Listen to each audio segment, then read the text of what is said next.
Hello, and welcome to Back Through the Lens, where two film school friends talk about movies through the haze of nostalgia, the good, the bad, and the ones that aren't quite how we remember them. I'm your host, Rachel, and with me is my co-host, Joe. Today's movie is 10 Things I Hate About You. Despite the school setting, there's something about teen comedies that have a summer feel. Maybe it's that typically the films end with prom and or graduation. Maybe it's the fact that they are often released at the end of the school year. Or maybe just it's the outdoor lockers. Whatever your reason, it typically means the summer movie season is here and it kicks off our 5th season. Outdoor lockers. There were none also in this movie. I looked. I know. But they had an outdoor barista. Did they? I missed that. Yeah, in the school quad. Huh. When he was going around talking about all the, like, Oh, yeah. Mhm. yeah. It felt like a private school. It felt like it should be a private school, right? It felt like a California school. And I know it wasn't, but it definitely, who has their own coffee cart in their quad? I mean, it is definitely upper suburb schooling here. Mm-hmm. I did look up the trailer. Maybe it's just the difference between watching a movie from the late 90s, but looked fine. Everything seems slightly dated, but not so shockingly so. I didn't look up the trailer. I got what I got on Disney. That's where the movie was Mhm, streaming on. And mhm. I think it was probably similar to yours from what I understand, except for one glaring difference. And of course, it was the 90s trailer voice. It was like, Heath Ledger from the Dark Knight movies. It's like, oh, Yeah. um, that's, he wasn't famous for that in 1999. Yeah, I watched both of them because I saw your note on that. The original trailer really didn't even show that much of Heath Ledger, which is funny considering I would say he's the male lead. Um, Yeah. Trailer definitely focused more on Cameron, I think, trying to get with Bianca. Hmm. Okay. I don't, I don't remember anything besides that because it was so jarring. It just kind of showed flashes of teens' faces, like the main four, I would say. Yeah, that's fair. And then, Yeah. like, Cat yelling at people. Yeah. I definitely remember more to the trailer, or at least maybe the TV spots when I was younger, because some of the scenes later we'll talk about kind of triggered the memories, but Mhm, it was more of Cat yelling at people, yeah, and like accidents happening, like when I think is it Michael, he like drives his bike mhm. over the cliff or whatever. Oh, yeah, like, down into the football field or whatever it is. Yeah, Yeah. yeah, Mhm, I remember that from the TV spots. mhm. Alright. Well, today's movie is 10 Things I Hate About You, directed by Gil Younger, released March 31st, 1999, rated PG-13, based off of The Taming of the Shrew by William Shakespeare. The Stratford sisters couldn't be more opposite. Kat, the elder, wants nothing to do with dating and has a very tough outer shell. Bianca, her younger sister, just wants to have a normal high school life, going on dates and to parties with her friends. Enter Cameron, the new kid who falls immediately in love with Bianca. Unfortunately, he doesn't know the rule of the Stratford house. Bianca can't date unless Kat does. Cameron convinces bad boy Patrick to help him by wooing Kat in order to tame the shrew. I know that I saw this in theaters. I talk a lot about middle school and high school, my friends and I all going to the movies together every weekend. This is absolutely the kind of thing we were going to see, a teen movie, a rom-com. I remember watching this with all my friends and thinking that Julia Stiles was so cool. I did not see it in theaters. I don't know if it was a rental or I just watched it on TV eventually. I do remember wanting to see it because of the actress name escapes me. I only know her as Alex Mack from the Nickelodeon TV show, The Secret World of Alex Mack. Larissa Olnick? I don't know how to Yes. say her last name. Yeah, I think that's, yeah, Bianca. Mhm. Yeah. And then Joseph Gordon Levitt. I didn't watch a lot of Third Rock from the Sun. I'd watched it here and there, but I knew him from that. And I was like, oh, two, teen stars I'm familiar with. This looks fun and interesting. I definitely remember Joseph Gordon-Levitt 'Cause I remember watching this and thinking, "Oh, it's that kid from Third Rock from the Sun," because I watched that when it was on TV. I also watched Angels in the Outfield a lot as a kid, and I Yes. remembered I Yes. literally can see him when he stands up in the bleachers and, like, waves his Yeah. arms. That's another good point. Yeah. Yeah, that was one of those movies that for some reason, if we were ever watching a movie in school, that one got brought out a lot. So I saw it a lot. But I literally remember going to see 10 Things I Hate About You and being like, "Oh, it's that kid from Angels in the Mhm. Outfield, like, good for him, he's still acting." Good for Um, that guy. Good for that guy. I also feel like I'm the only person of my age group that didn't watch Alex Mack. Ooh. I Hmm. knew who Interesting. the actress was, and I knew I was familiar with the show and everything, but I just never watched it.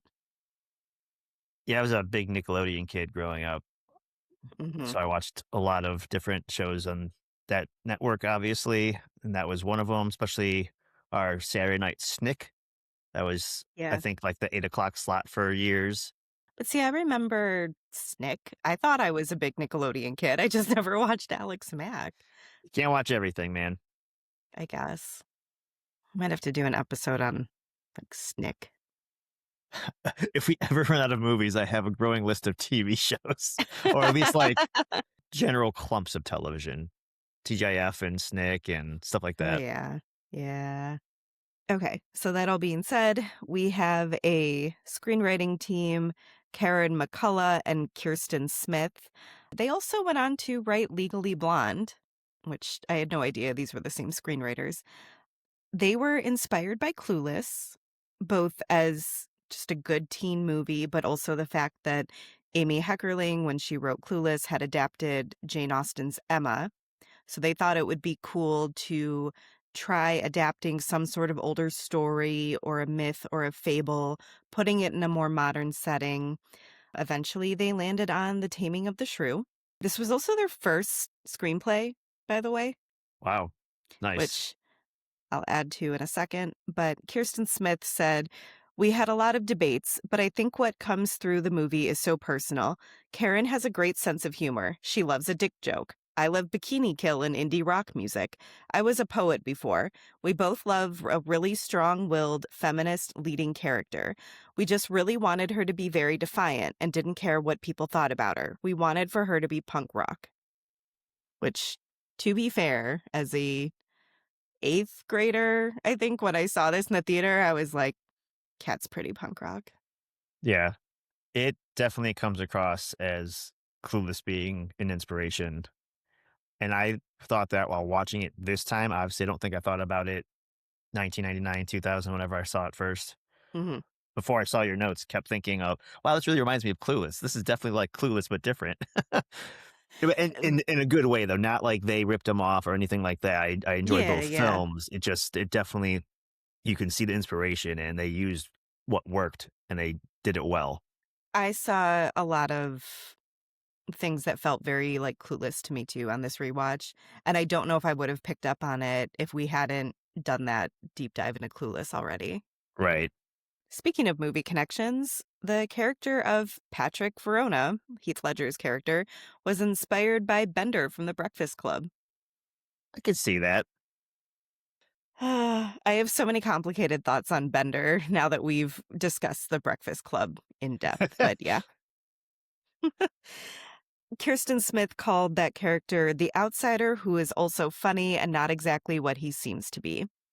Fair. She goes on to say, "For us, that was the core of the romance. People who seem very unapproachable and tough on the outside, and then through their relationship, we learn about their layers." So he's like an Which is, onion. yes, he's like an onion.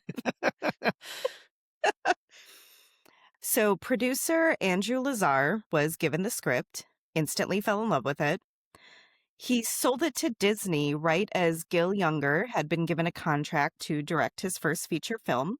He was apparently a pretty accomplished sitcom director at this point, Hmm. and honestly, if you look at his filmography, there's nothing else on it that really stands out in terms of movies. He did do movies after this, but nothing that Nothing really big. I think there was like a random Martin Lawrence type of comedy on there. Martin Lawrence type of comedy. I think it was called Black Knight, and it had to be like specified that it wasn't the Batman one. I remember Black Knight. I don't know if I've seen Really? it, but I remember seeing trailers for it for sure. I think he just gets like transported somehow to the medieval times as a modern Black American, and he Martin Lawrences his way through a medieval festival. Yeah, yeah. Sometimes my research leads me on so many different directions down Wikipedia rabbit holes, and I just get really confused about how I managed to get somewhere and I forget. That's fair. I get it. So Disney, at the same time, saw teen movies making a lot of money and decided that they wanted to get in on that. Very different than our discussions last season, Right. almost said last semester, about That would have worked in a weird way. yeah, where teen movies weren't seen as big money makers or even really having an audience. Back to the Future, who's gonna go see this movie? Teens? Damn those teens, those rebellious teens. Did they not think that young people went to the movies? Ooh. I Uh, mean, maybe they didn't go to the movies as much because there weren't teen movies. Like, maybe right. it was like the same thing whenever we talk about a female-focused movie, they're like, "Oh my god, women go to the movies." Like, it's just Yeah. how are we still having these conversations? Okay, Kirsten Smith again, one of our co-writers. There was such a big teen movie explosion at the time. We were young writers who had never sold a script before, and it was very unusual you would get your first script made, let alone greenlit, 6 months after it was optioned. It had this feeling all around of firsts. Hmm. So I don't doubt this, that it is not common to get your first script optioned, much less made. But how many times have we heard this story in our podcast Right. where was it Chris Columbus? Was it Gremlins? He wrote something that was just supposed to be a spec script, a show he could write, and then it got made into a movie. And I think the guys from Teen Wolf, it was their first script along with Yeah. Commando, if I'm remembering correctly. Both Yeah. their scripts got made. Scream. Everyone we're talking about, for the most part, seems to be like, oh my God, I can't believe I sold my first script. This never happens. Yeah, that is kind of weird and coincidental. I wonder if it has anything to do with just why these movies still reign true all these years later. It's like everything fell in place from the screenwriting and then getting picked up right away. First time director of a feature film. Like all these things keep happening, and it's just like catching lightning in a bottle, only apparently for us in the podcast several times. I guess my only thought is people have always wanted to go see original ideas that aren't necessarily a sequel.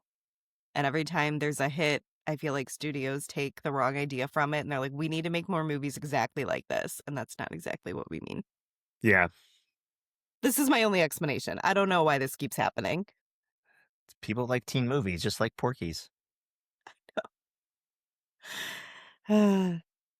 Anyway, Gil Younger did not actually like the lead characters of Kat and Patrick when he first read it. It sounds like they allowed him to give them some more backstory. He has a quote: Julia Stiles' character was just cold and arrogant. What I needed to know is why. Why is she that way? There's some type of emotional pain, so she's very guarded. Heath Ledger's character felt like he was just weird for weird's sake. Again, what are his emotional underpinnings? Why is he a bit of an outcast? What is it about him that caused him to behave this way? I mean, yeah, that's fair. Fair. Yeah. Yeah. And we do get that little bit of backstory for both of them that does explain some things. So, and it's fine. I feel like it works. I think it works. Yeah. And from his point of view, I get it. I get like wanting to understand the character's reason in order to help direct the characters, the actors. But when you're in the school setting at that age, you see all the different stereotypes that we see with Cameron and Michael, and Hmm. it felt very real to me. Like, it felt like I was in their school. It made sense. I didn't need to know the why, but I was also 15. Right, exactly. I felt the same way. I just liked watching them, and I didn't really think too hard about it, but like you said, I was in school at the time, and I guess some kids were just weird, and I didn't really think about it too hard. He also wanted to find unknown actors. Another quote, "There were some other actors that Disney wanted me to test, like James Vanderbeek from Dawson's Creek. With him and Katie Holmes, it definitely would have been an easier film to promote and advertise because they were big stars and Dawson's Creek was like the number one show. But I said, please let me try to find incredibly talented people that nobody knows." Nice. Which I feel like is such a tall order because who knows? And it did take them a really long time in the Mm. end. So Kate Hudson was actually offered the role of Kat after he was allowed to go after unknowns, I guess. Apparently, Goldie Hawn, her mom, did not like the script, so Kate Hudson turned it down. Oof. Yep. She had a good career, so she's fine. Yeah, I was going to say she ended up doing okay for herself, so it's all right. Just a long list of actresses they saw for the role of Kat: Katie Holmes, Rachel Lee Cook, Summer Phoenix, Melissa Joan Hart, Eliza Dushku, Lauren Ambrose, Gabby Hoffman, Alicia Wick, Carrie Russell, Larissa Olniak, which ended up being Bianca, and Anna Paquin. That's a big list. Hmm. I can kind of see Carrie Russell. I could Um, see Carrie Russell. I can't see Melissa Joan Hart 'cause I can only see her, as Clarissa. Sorry. Yeah. Anna Paquin, I can see as Bianca. Mm, maybe. I could see Melissa Joan Hart as Bianca. I could have seen Eliza Dushku as Kat, but I think because I'm thinking of her in Bring It On, Yeah. Okay. that character, yeah. The casting director, Marcia Ross, met with Julia Stiles after getting a call from her agent. She convinced Gil Younger to meet with her. He said, "The first thing that struck me about Julia is that she didn't give a shit about how she was dressed. She was being herself. The second thing was the way she extended her hand and gave me a firm handshake. There was so much confidence in that. I literally thought, God, I hope she can act because if she can, she's going to be the girl." The meeting was maybe 10 minutes at the most, and as soon as I left, I called Disney and said, hire this woman. Nice. Yeah. However, they still did not have a male lead. 3.5 weeks before filming was set to begin, Gil Younger said they had already seen about 1,000 people in his estimate. They considered Ashton Kutcher and Josh Hartnett at some point. Okay. I'm trying to think every name that I've mentioned, I'm trying to think of how popular or known they were at this point and whether that was fitting his criteria in the first place. And it's hard because all of them went on to be known at some point if they weren't already at this point. So, again, casting director Marcia Ross said that she got a call from this agent saying, there's this kid from Australia. His American agent is begging to let me see him, let him read for this. So she convinced Gil Younger to meet with him. They didn't think anything was going to come of this. He was just like, fine, bring him in, whatever. And I guess if they had already seen 1,000 people at this point, I could understand. Right. This is Gil Younger. The door opens. Heath enters. He took about 4 steps across the room towards me, and I swear on my parents' life, if this fucker can read English, I'm going to cast him. He was magic before he even spoke. He was cast before he got to his car. There was another interview I read where Gil said something like, if I was attracted to men or ever wanted to sleep with men, it would have been Heath Ledger, which I was like, haha, but also he was 18 when you met him. Yeah, I was kind of thinking that. Hmm. Yeah. Yeah. So he probably wasn't thinking about that part when he gave that quote. Joseph Gordon-Levitt auditioned for both Cameron and Michael, Michael being the guy that he ends up being friends with. Overall, though, he was very reluctant to be in what he considered a high school movie. He wanted to go out and do indie films and, in his words, Sundance type stuff. Mm. And I kind of understand this, I guess, coming from being a child actor, he was probably already concerned that people weren't gonna take him seriously. Right. I was kind of thinking that, but he still is in that age group. So calm down, buddy. I know. One of the casting directors said that he stuck out, though, because they think because he was so used to being in this environment already, a lot of the people they saw were really nervous to be auditioning for a movie that would be made with Disney. They said in comparison, he was quiet, relaxed. They said cool as a cucumber. They said that they still felt like they were casting an unknown teenager, though, because he was known as a child actor to audiences, and they felt that this would still be something new, I guess. This fit our director's specific criteria for whatever reason. Third Rock from the Sun first aired in 1996 and went for 6 seasons. So he would have still been on TV Oh, when this yeah. came out. I mean, I do really like him in this movie. I feel like he was perfect, so Oh, it's yeah. fine. It's who doesn't like Joseph Gordon Levitt, though? That too, yes. Okay, so they filmed from June 8th to August 6th, 1998, mostly at Stadium High School in Tacoma, Washington. The Stratford House was also in Tacoma. They filmed the prom scene over a couple days in Seattle, but so mostly we're in Tacoma. The cast got along really well. I have no stories of any drama or anything. They all were just this big group of friends and they all loved each other. And like even the director and the producer and the screenwriters have wonderful things to say about each other. Joseph Gordon-Levitt said, "We all really loved spending time with each other on that movie. While we were shooting, we all genuinely hung out all the time. That usually doesn't happen, actually, in my subsequent experiences on film sets. There was some kind of chemistry between that whole group of people, and I think when it happens, it shines through." Definitely shows their chemistry on film. And then if you Mhm. watch past the rooftop performance through the credits, you see some bloopers, and it does seem like they Yeah. genuinely get along very well. Yeah, and I noticed there were a lot of bloopers where they're really physical with each other, and I feel like they would have had to have felt comfortable with each other to for, like, one person to feel comfortable even attempting that, and the other person to be laughing so hard and not being like, "Oh my god, get off me." Yeah. Yeah, And a lot so of that you pranks too.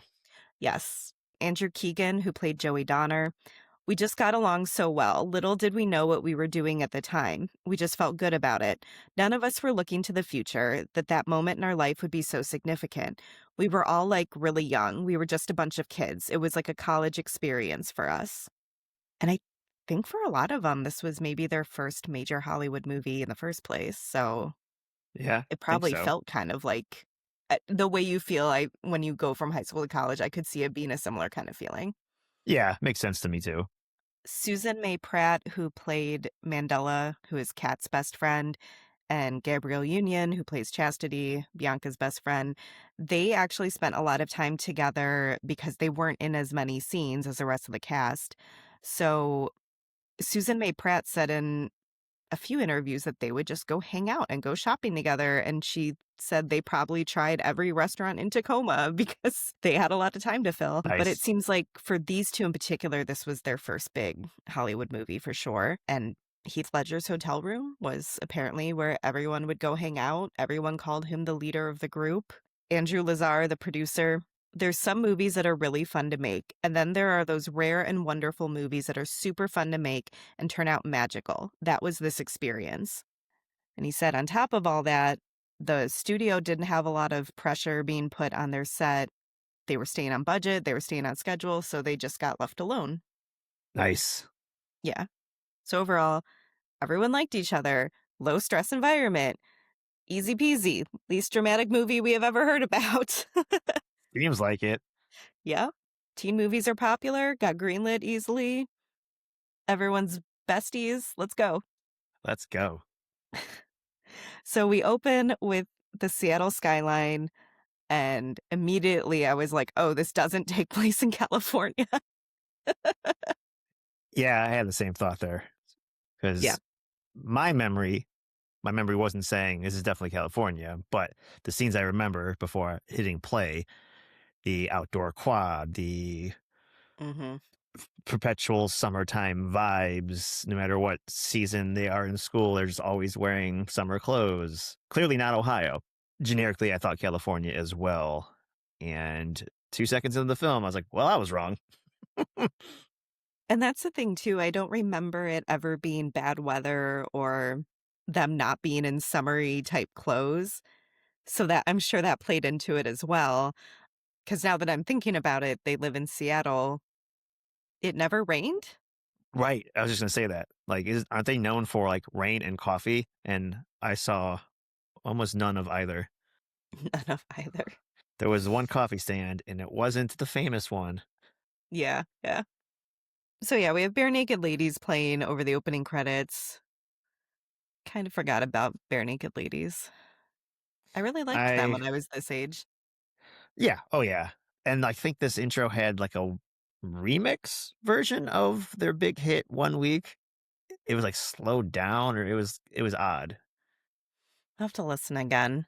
I don't think I noticed. I just recognized the singer and I was like, "Oh, it's Bare Naked Ladies." Right. And then immediately forgot about when we get to this car full of teenage girls that is supposedly playing this song.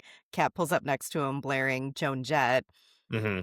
and I did think it was funny because I feel like in high school this was I don't know, everything had to fit into a box, right? Like you Yes. had such a dichotomy between what was preppy or what was alternative or what was popular and what was seen as more edgy. And as an older person, I'm like, I love Joan Jett. I will also totally listen to the Bare Naked Ladies. So it's like, whatever, that's fine.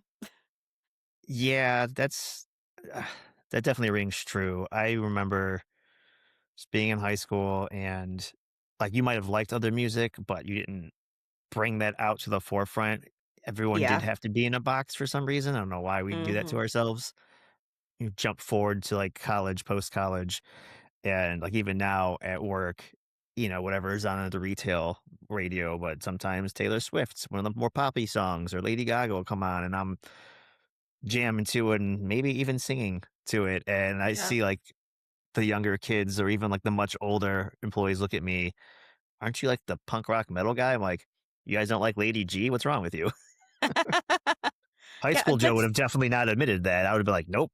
But 40-year-old Joe's like, whatever. If it makes me move my head, then I'm listening to it.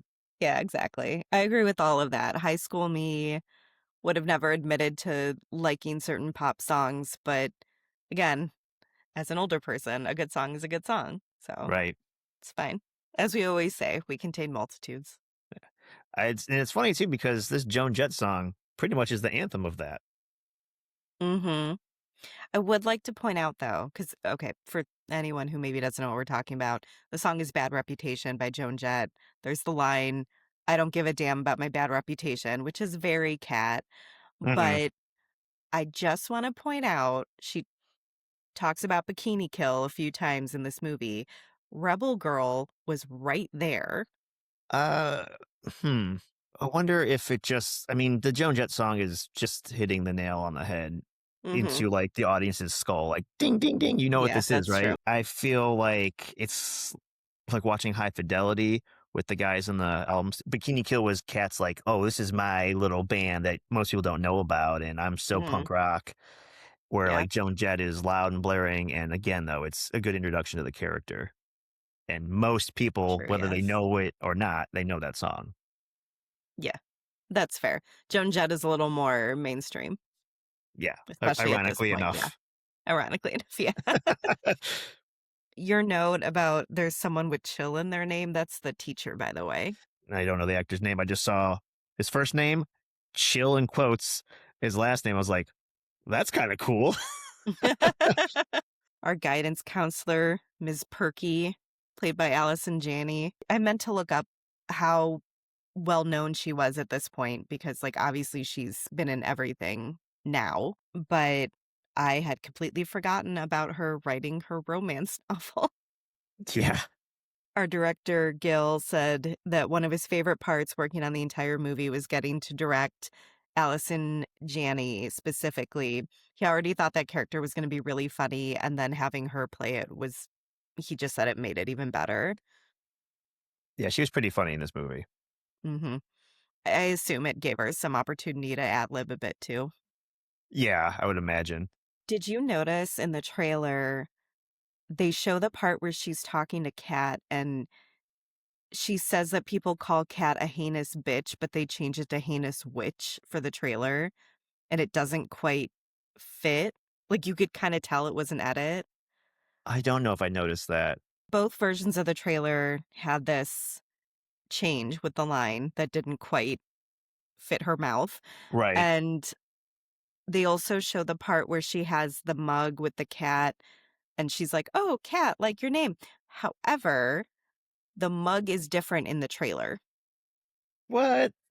which made no sense unless they just used the wrong take. Right. Like, it Huh. wasn't as obvious that there was a cat on the mug. I feel like the one in the movie, there's, like, a big the mug's big anyway, and it's obviously a cat on it, Right. the length of the mug. Huh. I don't know, it was just weird, and you notice it having just watched the movie. So we are introduced to Joseph Gordon-Levitt's character, Cameron. In both this movie and, well, speaking of The Dark Knight, in this movie and The Dark Knight, oddly enough, both Heath Ledger and Joseph Gordon-Levitt are in.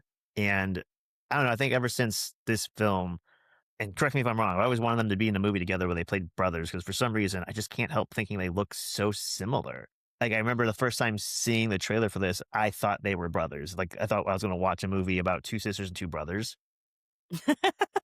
Which somehow feels very Shakespearean.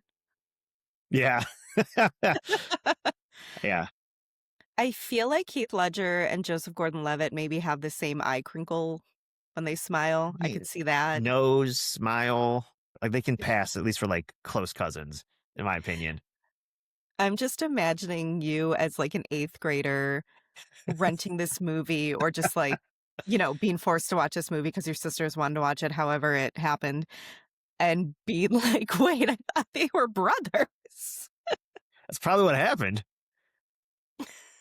I mean, during this watch, I had a hard time, not unlike you with war movies, couldn't keep track of whoever. Like, I knew who everyone was on screen, their presence, but I couldn't remember anyone's Mhm. names besides Kat.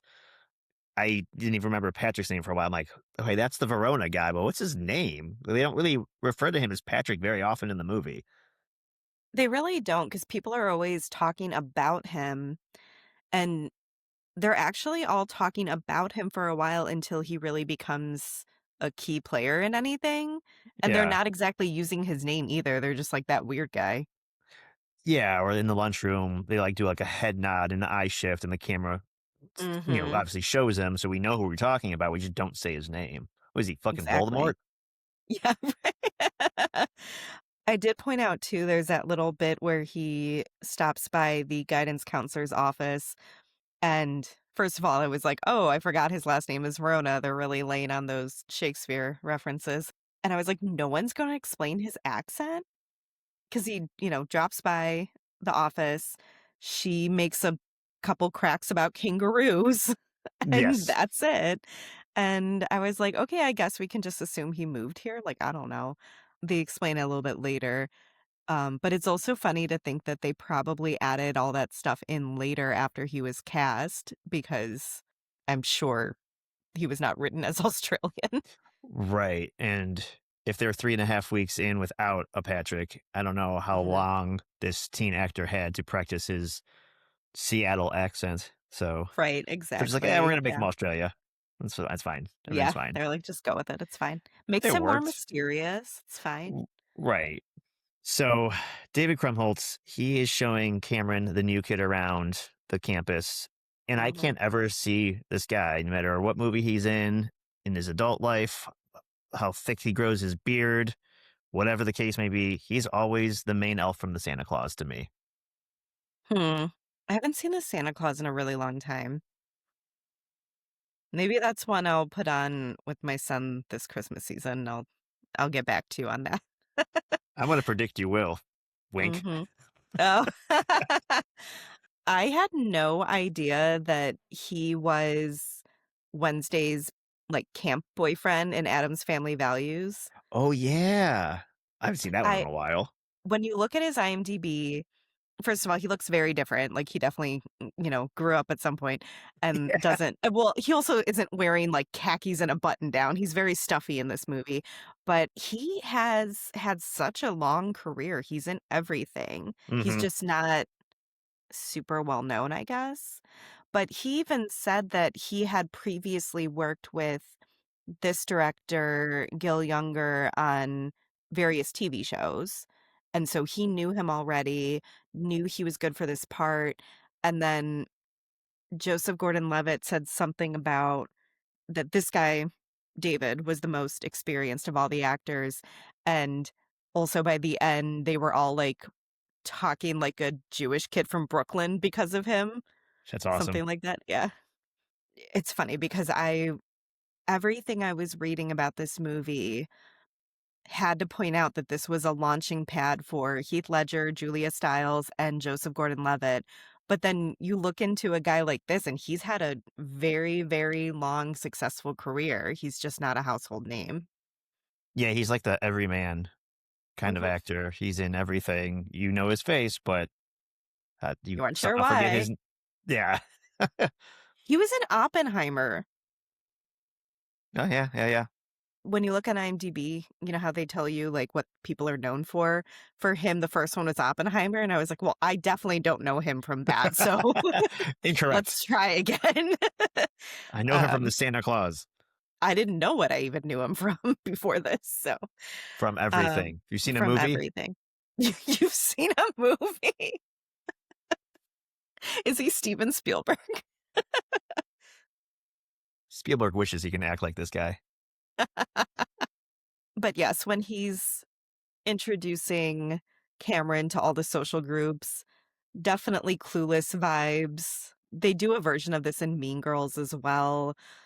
I like how in 10 Things I Hate About You, his old group is junior stockbrokers,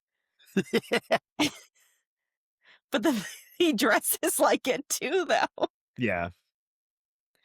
There was a coup, he was kicked out. I don't know why, though. Doesn't matter.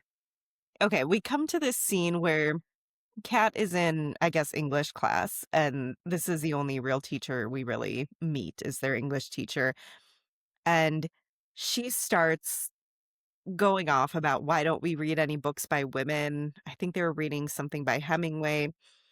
And the Yeah. teacher, who is Black, is like, okay, well, why don't we read anything by a Black author then? Like, speaking of such things.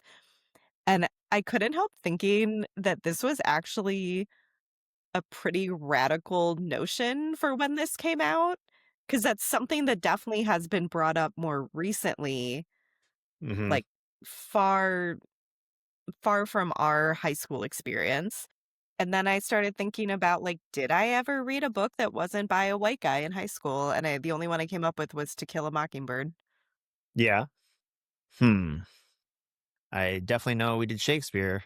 I do remember reading a lot of Shakespeare in high school. I never read The Taming of the Shrew. I don't think I've ever read that one either. It was like the heavy hitters, like Hamlet, Macbeth, We did Macbeth again, Macbeth, again, Romeo and Juliet, of course. Caesar. Oh, yeah. I No, always remember the Ides of March. 'Cause But this was definitely one of those scenes where I do understand what everyone who worked on the movie was saying in terms of Kat being ahead of her time, because some of these discussions were just ahead of their time. Watching it back now, I don't really think anything of it, but it's like everything else you talk about, you have to put yourself in that time period, and it's hard sometimes. it is, yeah. I don't know, it's tough because he's just probably doing what the syllabus is telling him to do. Like, Right, of course. "We we have to teach these things," hence him clapping back with, "Well, why don't we read a Black author? Yeah. I'm just here to I teach you what I'm supposed to teach you. Shut up and learn." I do think it's funny though still when the white Rastafarian kids are, like, agreeing with him, and he's like, "Shut up." Yeah. Yeah, man. Yeah. On a much lighter note, we cut back to Miss Perky at some point, and there's a dolly zoom going on. A small one, yeah. I had to Okay. go back and watch this because I wasn't sure. And it's almost like Mhm. the same shot we see her in when the kangaroo boy comes in, like same angle, her behind the computer. But this time it is just a very small dolly zoom. I'm not sure why. I mean, it looks cool. She's still writing Because we her, can. yeah, she's still writing her sex book. Um, but yeah, like and it's so small and slow, it's almost not noticeable unless someone points it out and you go, let me rewind that and check.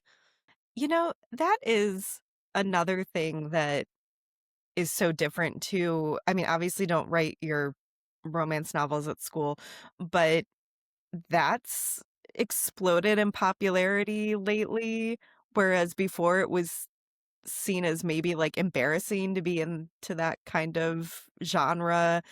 Don't get me wrong, hers sounds not great, right? But but people joke all the time about, like, women reading smut now, and look, Miss Perky was ahead of her time. Yeah. We don't know how good that book will or will not be. We've only had like 3 sentences read to us, so That was enough. Um, fair enough, I guess. Shouldn't she use bratwurst at some point? Because Patrick says something about a bratwurst. Yeah. Yeah, good point. Hmm. Yeah. This is when Kat is in there interrupting Miss Perky's writing session after she gets sent to her office from her teacher. Yeah, and that's when they're going back and forth describing how she's standoffish, or she calls her a witch in the trailer. Yeah, heinous switch. Yeah, heinous witch. But Kat describes herself as tempestuous, and I couldn't think that they could have used any other word there. A, they like making Kat seem very intelligent and wordy, Mhm. but I also was like, yeah, that's gonna be another nod to Shakespeare, The Tempest, Yeah. obviously. Mhm. So that was kind of fun. I like some of these. I want to call them Shakespeare Easter eggs, I guess. And then later Yeah. on in the film, we just get straight up Michael dressed as Shakespeare. So Oh, yeah. I did like when Cameron first sees Bianca, and he's obviously quoting some Shakespeare. yeah, I didn't even remember the line. Just as soon as he said, it, I'm like, yeah, that's Shakespeare. It's obviously Shakespeare. At some point, he says, "I pine," and it's like, yeah. Hmm. But yes, that brings us to Cameron and Michael discussing Bianca, and I think this is where we get a few snippets of her conversation with Chastity, because we just will see Cameron watching her walk around the campus with Chastity, and they just have, like, the dumbest conversations, and I Yes. always thought this, even when I was younger, like, to be fair, I guess Cameron has not really spoken to her yet. He literally is just like, "This is the most beautiful girl I've ever seen." But I always was like, "She's so stupid. Why does he like her?" Yeah, it was very weird that he's in school for maybe 5 minutes and he's like, Mhm. this is the best woman I've ever seen in my life. Right. And Michael's like, nah, probably not, bro. He's like, and he just defends her. And I was like, she could have murdered somebody. And he's telling you, Yeah, you don't know. yeah, exactly. And that's weird to me, but it's also like high school puppy love romance. So it checks out. I feel like when you remember that Romeo and Juliet were supposed to be 13, it kinda makes sense in a Shakespearean way too. Yeah, well, people die when they're 20. So, I mean, that's midlife crisis right there, 13. Yeah, It's a history podcast again. there we go. At the end of Michael's touring, him and Cameron are standing in the center of this quad. And another cool shot, unnecessarily so, but just because they could, I guess. The camera just like circles the two of them in dialogue, like it goes around and Mhm, around them. Don't know why. I don't know what the camera's telling us, but I thought it was cool. mhm. No, they do Yeah. take some artistic liberties for it being a teen movie. Yeah. And I don't mind that. Just also, I Mhm, don't know why the choices are being made, though. I 'cause they don't know why can. we need a dolly zoom for Miss Perky's bratwurst line or whatever was happening there. because it was the director's first movie and he wanted to show everyone his cool camera tricks. Fair enough. You had mentioned Chastity and Bianca's dumb conversations. There was one I really liked when I think it's Chastity asking Bianca about you could be overwhelmed and you can be underwhelmed, but can you ever just be whelmed? I still think of that line. I've remembered that line all these years. Can you ever be whelmed? This is the scene I remember from the TV spots where Kat's trying to leave and Michael's like driving like a motor scooter or something and like Mhm. cuts her off or gets in front of her or something. And she says something like remove head from sphincter, then drive or something like that. And then he Yeah, goes, then he almost runs into somebody else and veers right and goes over the edge to the football field. Definitely remember that from my younger days. And I think they showed it like as is on the TV spot, like just back to back. And you're like, oh, this seems funny. She's saying sphincter and he's going to drive off a cliff apparently. Hope he's okay. I don't know. Have to watch the movie to find out. right. So I think this is the same scene, maybe, where I believe it's Cameron and Michael refer to Kat as a shrew, or they're like, well, that's the shrew. It's Bianca's sister. I realize that Kat is very rude and abrasive, but I can't help feeling like she's being called a shrew because she has strong opinions. And she's so opposite of Bianca's interest, which, as far as I can tell, in terms of Bianca, are like fashion and makeup. Uh, I think she's called the shrew because, again, they're hitting the Shakespeare button. But I also do think she is shrewish, at least in this sequence of shots, shouting and yelling at everybody.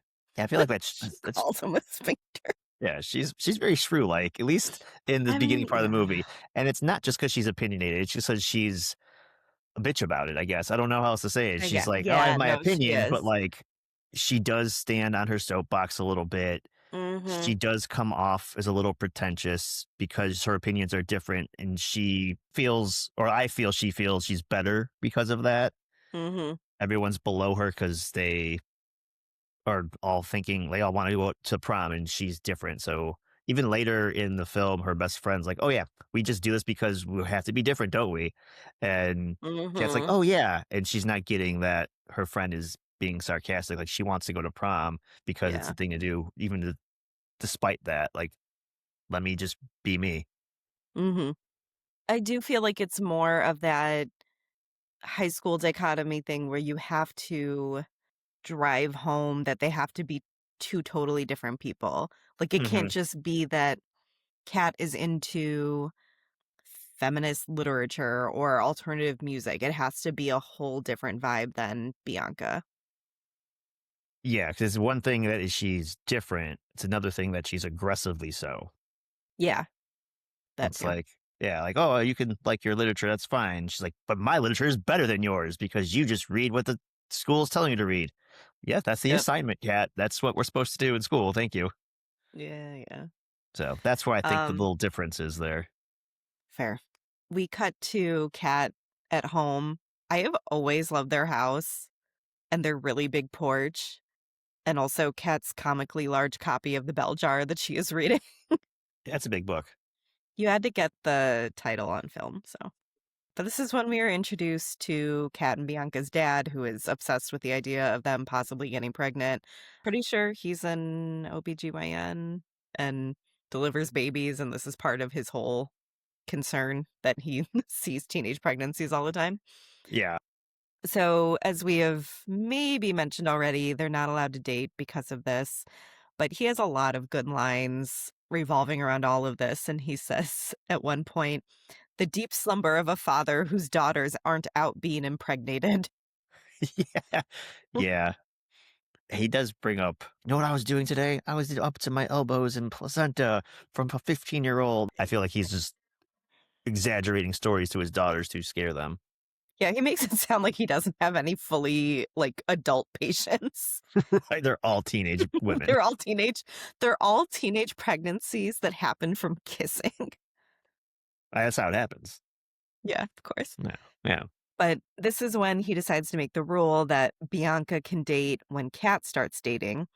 He says this knowing that Kat has zero interest in dating, so he thinks he's safe.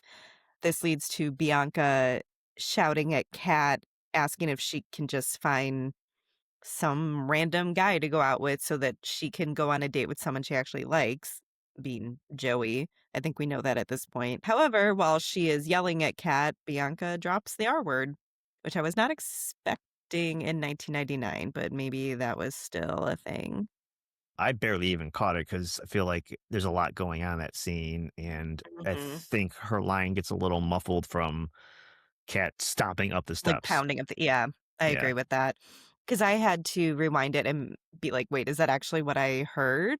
Mhm. Because also just coming off of that 1985 season, we heard so many words that would not be used today, so many different types of slurs that I was like, "Wait a minute, what decade am I in?" Mhm. So, yes, it caught me off guard, but yeah, when are we in 1985? What's happening?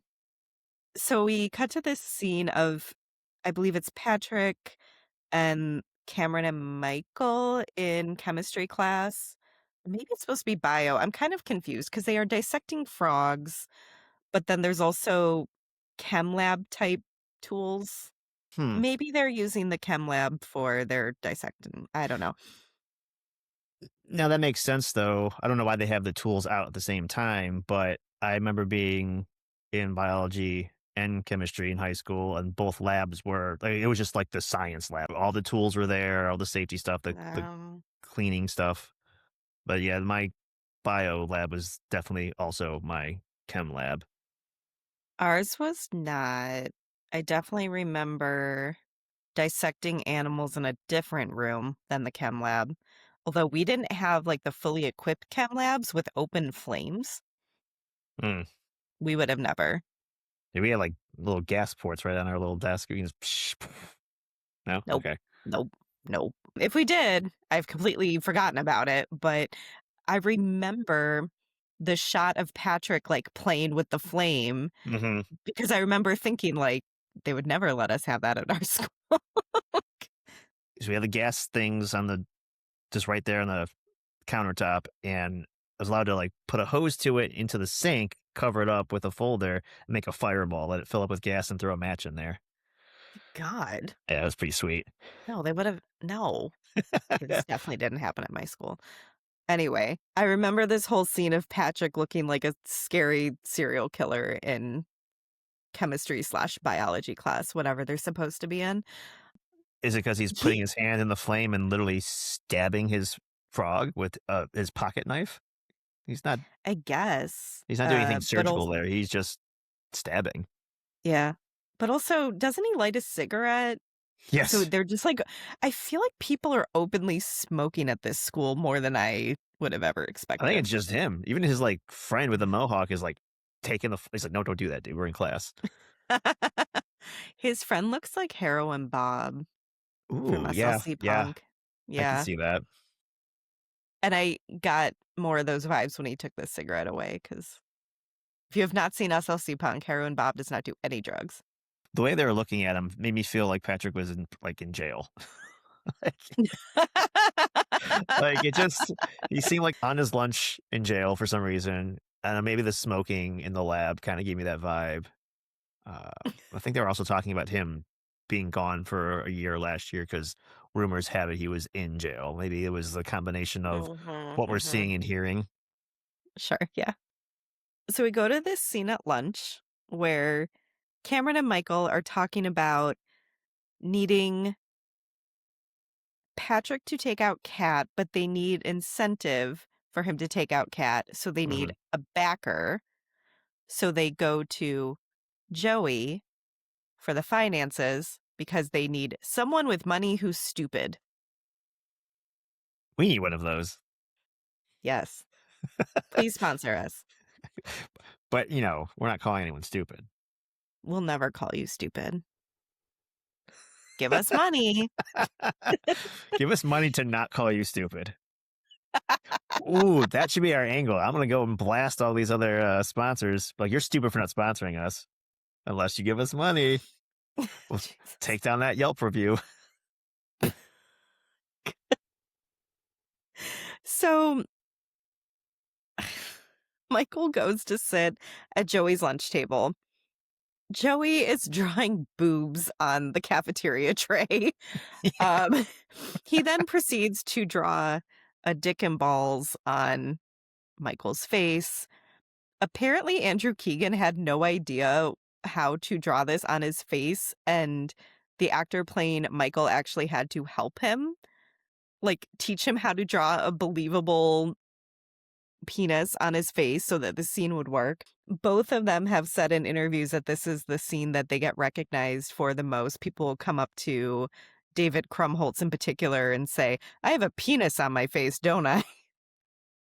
Which is like kind of an alarming thing for someone to say to you in public. Yeah. It's a good line, though. Mhm. And then Andrew Keegan said the same thing, like, people bring this scene up to him the most out in public. But I would like to point out when he first sits down at the table, Michael, he says something like, "Oh my gosh, is that a peach fruit roll-up? You never see those anymore." I don't think I've ever actually seen a peach fruit roll-up. No, I don't think I have either. It was like red or blue or mixed, Yes. Yes, exactly. or the rainbow one. The rainbow, that's what mhm, Yeah, which is like a fruit punch or something. whatever. It's like the elusive grape ice cream from Goonies. Yeah. Hmm. There's one place I saw in Twinsburg that does grape ice cream, but I think it's on special. It's not an all the time thing. Okay. I was not gonna try it because I personally don't like grape flavored things, but I was very excited to see that it exists somewhere in real life. Maybe we, as a podcast, maybe we inspired someone to make it. Maybe. I like to think so. So they get Joey to back them up Mhm, financially. He mhm, approaches Patrick, almost forgot his name there. And he's like offers him $20 and I think it's just to, take Kat on a date, but Patrick kind of is wily here and he's like, well, yeah, but I got to take her to the movies and I got to buy this and I got to buy that and put gas in my mhm. car or whatever. And he's basically trying to get more money for this deal, which why not? And Joey's like, this isn't negotiation. I was thinking, bro, this is exactly what this is. You came up to basically a stranger. I mean, they don't clearly communicate often Yeah, and say, hey, do me a solid, take this girl out so I can take out her sister. Here's some money. Why? This is negotiation. It's like because if he says take it or leave it, if Patrick leaves it, Joey, you get nothing. There's nothing for you, yeah. dumbass. And we should point out too that Joey thinks that he will be going out with Bianca if this all works out. And obviously Cameron also wants to go out with Bianca, so it's a little bit of a pickle. Yeah, However, eh, I was trying to think of this in 1999 money, but I couldn't help feeling like 20 or 30 bucks was not a lot of money to pay him to go out on a date with her when you consider they're trying to make this an incentive for him to go out with her, right? So you would think you would pay him enough for the date and then more because, like, what is in it for him? The money. But I mean, Patrick is inflating his prices, right? When he's talking about, like, it's gonna be $75 to go to the movies and get popcorn. But still, you would think you would start higher than like 20. right. That's all I'm Yes, saying. yeah. He started naming prices, and I've never gone to a movie in Seattle, but in 1999, I don't think it's going to be $75 for two tickets, a popcorn, and a drink. Right. But it's like, of course, you would cover the cost of the date and then also pay him money To as the do it, incentive yeah. to take it. Right. And at least from what I remember, I want to say a ticket to my local movie theater was like four something, which like is not a lot, but still easily 20 bucks for two tickets and some snacks. Hmm. And I mean, at least as far as we know, Joey seems to be loaded. So Yes. that's the impression they give off anyway. Oh, absolutely. Yeah. But yeah, good job on Patrick too for thinking about gas prices and stuff. Yeah. Just the whole date experience, like, he really was thinking about every little bit. Do that today, even gas prices alone, that's like $50 just for gas. Gas or food, pick one. I just drink my gas and get full that way. God damn. You're not hungry when your tummy hurts.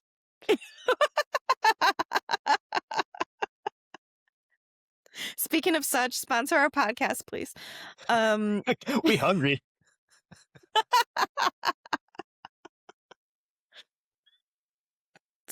okay, focus.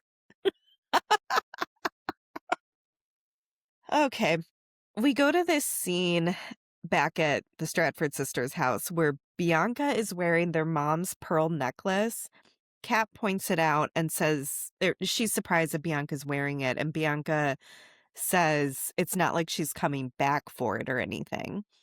And for some reason, up until this point, I thought their mom had died. Same.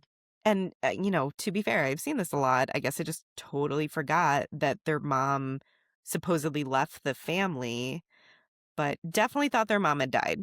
Completely forgot about this being part of the story. My theory, my assumption here is I think we both thought the mom has died because we grew up in the 90s watching Disney films, and if there's usually only one parent because the other one has died. So, There's always the dead parent. Yeah. yeah. Mhm. Do we get an explanation why the mom left? Does Kat say something to Patrick later? Because in a weird way, in a dark way, I saw your note and I heard that line and rewound it. I was like, you know what? It could mean either still. Like if the mother has passed, she's not coming back for it either way. And it just seems Yeah. like it's dark, but No, and actually when I first heard that line, I was like, "Damn, that's dark," because I was still mhm, operating under the assumption she had died. I know toward the end when Kat is explaining the period in her life when she was dating Joey, she says it was, like, after mom left or not too long after mom left, but I that's don't right. think it's brought up again. I don't really feel like we have more explanation as to why. I think they just needed there to not be a mom so the dad could be this, like, crazy overprotective parent Yeah, without anyone really checking him. fair enough. Yeah. Yeah, but to your point, probably all that Disney that gave me that assumption. Hmm. I've always thought it was funny when Kat hits Joey's car. And we need to set up this thing 'cause I do have a little bit of an issue with this. Kat is at a music shop. She is parked in an actual parking spot. Joey just parks his car behind her. So they're like a T. Like he's just parked in the street, blocking her in. So she backs up into his car. He comes out screaming that she's a bitch that ruined his car. Her dad later is very mad and says his insurance doesn't cover PMS. Hmm. I just feel like he was blocking her in, not Yes. saying she had to hit his car, but he was in the wrong. Yes. You're not saying anything untrue. Insurance wise, though, the I person know. backing up is always the one going to be at fault because Yep. she could have or should have just waited. That all being Hmm. said, yes, Joey is a D bag and just Yeah. parked his car. I don't know where he was even going because he didn't even get to it yet because he walks right past her as Hmm. in an I think an empty spot. Like he's walking Maybe. past Yeah. her as she's sitting there like, "Are you serious, dude?" And she just slams into it, which Yeah. again, kind of shrew like. Uh, count to 10, cat, count to 10. I guess she could have gotten him towed, but that would have taken a lot longer. Yeah, I would just be worried about smashing my car into his car. Like, I don't want to damage my car. Yes, I had that thought too. Hmm. I don't know. These people seem well off. They don't seem to care about what their things cost. Yeah, I feel like Kat's car is, I guess, run down looking enough that I could believe she pays for it with teenager money, if that makes sense. But Sure. also, they have a very nice house. I'm sure their family's okay Hmm. financially. Her dad's a Yeah. doctor, right? So, I mean, he delivers babies from 15-year-olds every day. every day up to his elbows in placentas. Okay. I think this is when Cameron tries to explain to Patrick how important it is that he take out Kat so that he can take out Bianca. And Patrick says, in terms of Bianca, what is it with this chick? She got beer flavored nipples or something. And I always thought that was such a weird line. I don't know. Uh, It still it sticks out to me all these years later. it's definitely a silly line. I think it's meant to be silly because you get a Sure. cheap laugh. And I get from Patrick's point of view because he Yeah, it's has like, why are all these people coming up to me about this? right. So he's got Joey and Cameron either in his ears trying to get him to date Kat so they can date Bianca. And then I think they choose. I don't know why nipples was choice, but like the beer thing, the beer flavored part, I think is because Patrick is this bad boy. He smokes in chemistry slash biology class. He definitely drinks. All the kids look up to him. He's the one that has the Sure, life yeah. experiences. He went to jail, stuff like that. He's like that guy in Teen Wolf that, like, went to juvie, so he's older than everyone. Yes, exactly. He's not actually. No, He's like but that's 18, right? yeah, but I'm just saying like Okay, the but way still, he's they the look cool at older guy. him. Yeah, yeah, yeah. Yeah. But yeah, I don't know why beer flavored nipples specifically, but it's a pretty good line. I forgot this wasn't supposed to be a party, but they are promoting this party at this yuppie's house. I Yeah. don't even think we've met this character yet. We just see No, he's the kid that, did the coup and kicked Michael out of, okay, um but you would, like, blink and miss it. It's like he mentions Bogey Lowenstein, and then this is okay, Bogey's party, that but it makes was sense now. I I don't think I ever caught that until this rewatch. Okay, yeah, because that's when he's introducing all the cliques. So it Yes, was a and really you quick who cares about Bogey Lowenstein at that point, right? right. Also, what a name! What a name. Well, Yeah, even their dad's like, "What's a Bogey Lowenstein?" yeah, that's a good line. It sounds like it could be a band. I could see that, yeah. Then there's some like kind of 90s house music low key in the scene when Bianca's talking to Joey. I think probably about going to this party. I'm not fully sure because the song is called Sexy Boy. And they Yeah. say that line at the very end after Bianca leaves. And Joey, who, by the way, if we didn't mention, is a male model in the film. Yep, yep. And he's got a mirror in his locker, of course. And like when the song says Sexy Boy, he like looks at himself in the mirror and gives a little wink to himself. And Yeah, they're really, I missed really that. really playing Yeah, up Joey's arrogance and narcissism. nice. That was a nice catch. I think this is when Cameron is trying to get info about Kat from Bianca that might help her Hmm. go out with Patrick. You mentioned they name drop Jared Leto, that she thinks Kat has a crush on Jared Leto. But isn't that because My So-Called Life was a thing at this point? Wasn't he already famous for that? I don't know. That's why I put it down. Like I wasn't sure. Like Jared Leto was a thing in 1999.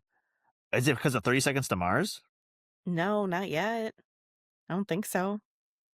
Because he was a teen actor, like a teen heartthrob before that. Or was he really? Yeah, I'm pretty sure Hmm. it was because of My So-Called Life.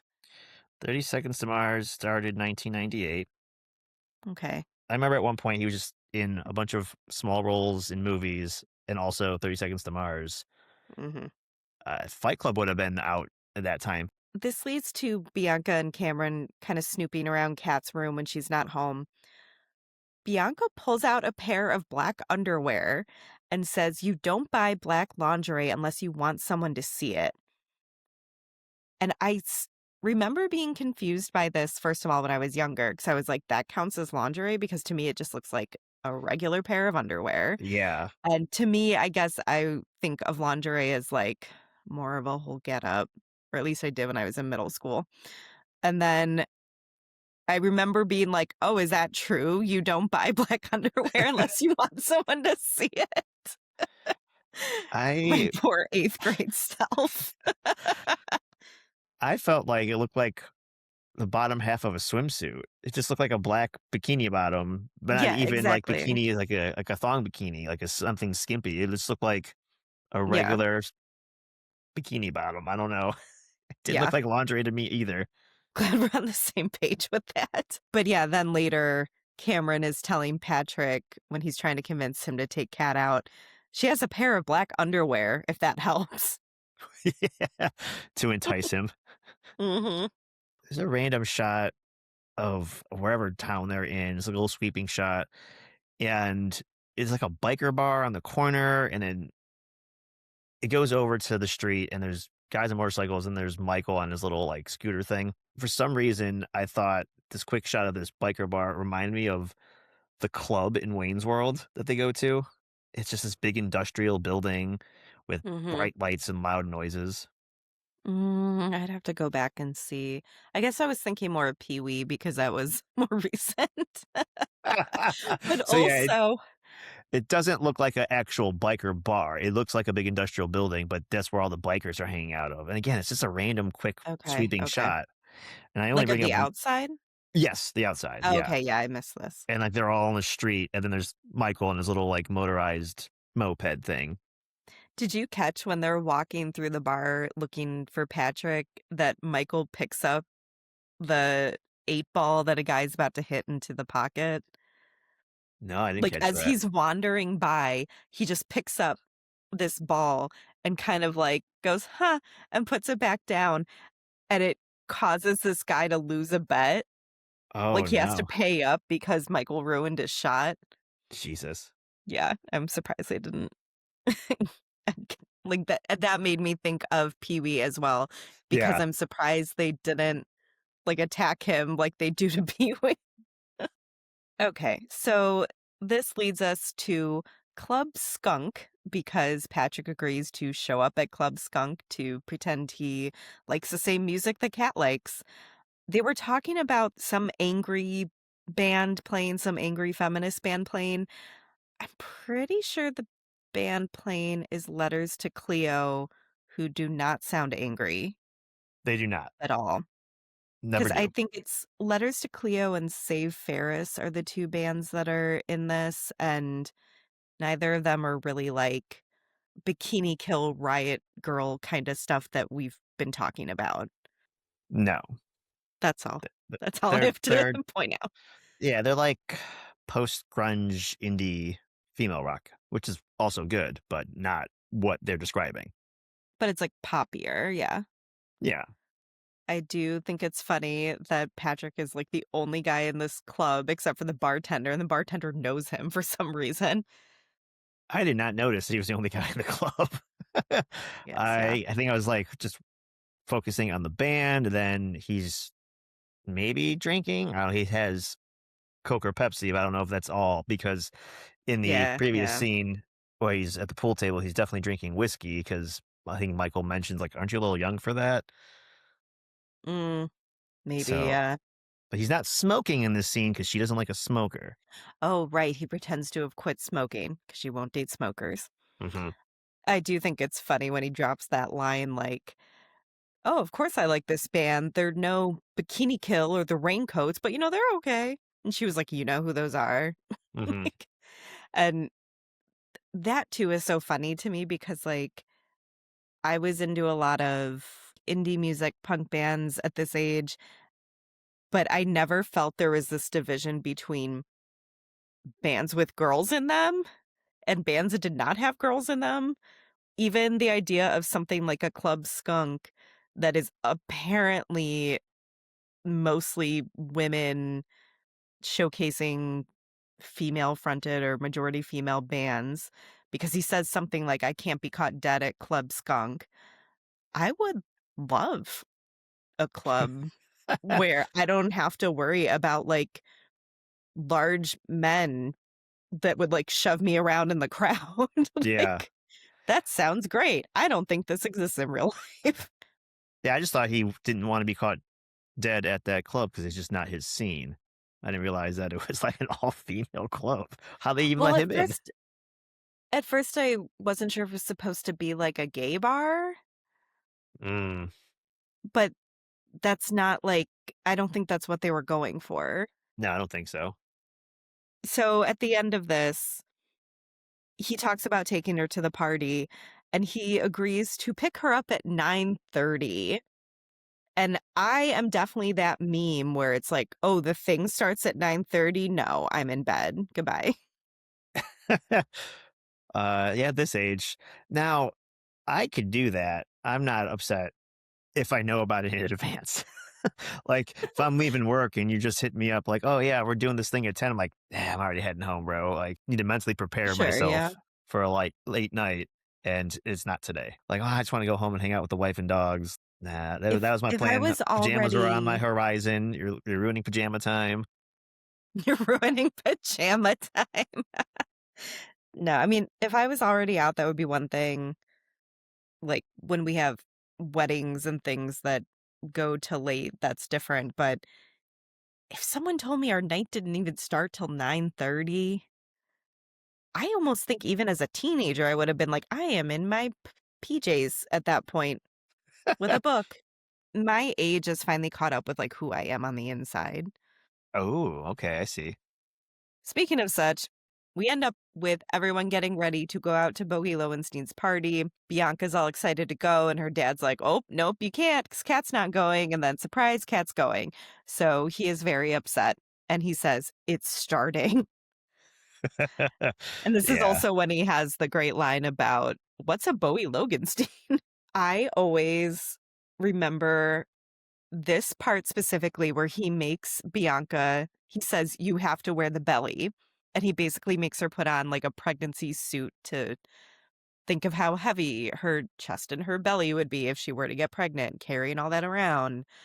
I mean, I can tell you from experience, it's not great, but you kinda get used to it because it's not like a sudden, like, enormous belly. No, I remember watching this with my mom, and this was our favorite part. Like, I'd rent this all the time, and my mom and I would watch this and Clueless together, and anytime he makes her put on the belly, and then when Patrick comes to pick up Kat and he goes, "Who knocked up your sister?"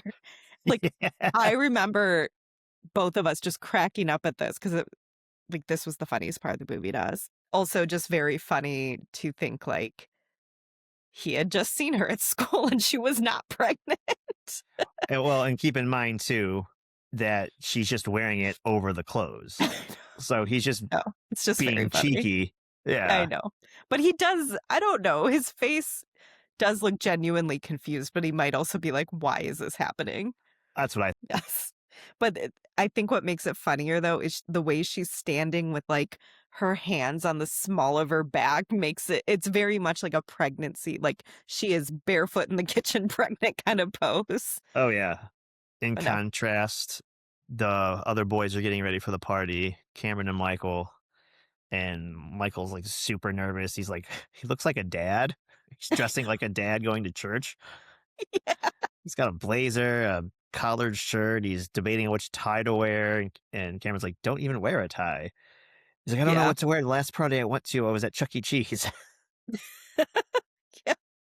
So we cut to the inside of this party, unbeknownst to all of them. It was supposed to be a wine and cheese tasting. I don't know if we mentioned that, but they're small group, wine and cheese.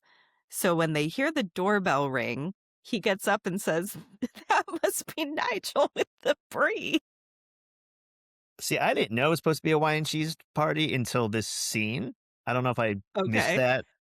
Also, these guys are in high school. A wine and cheese? Like, what?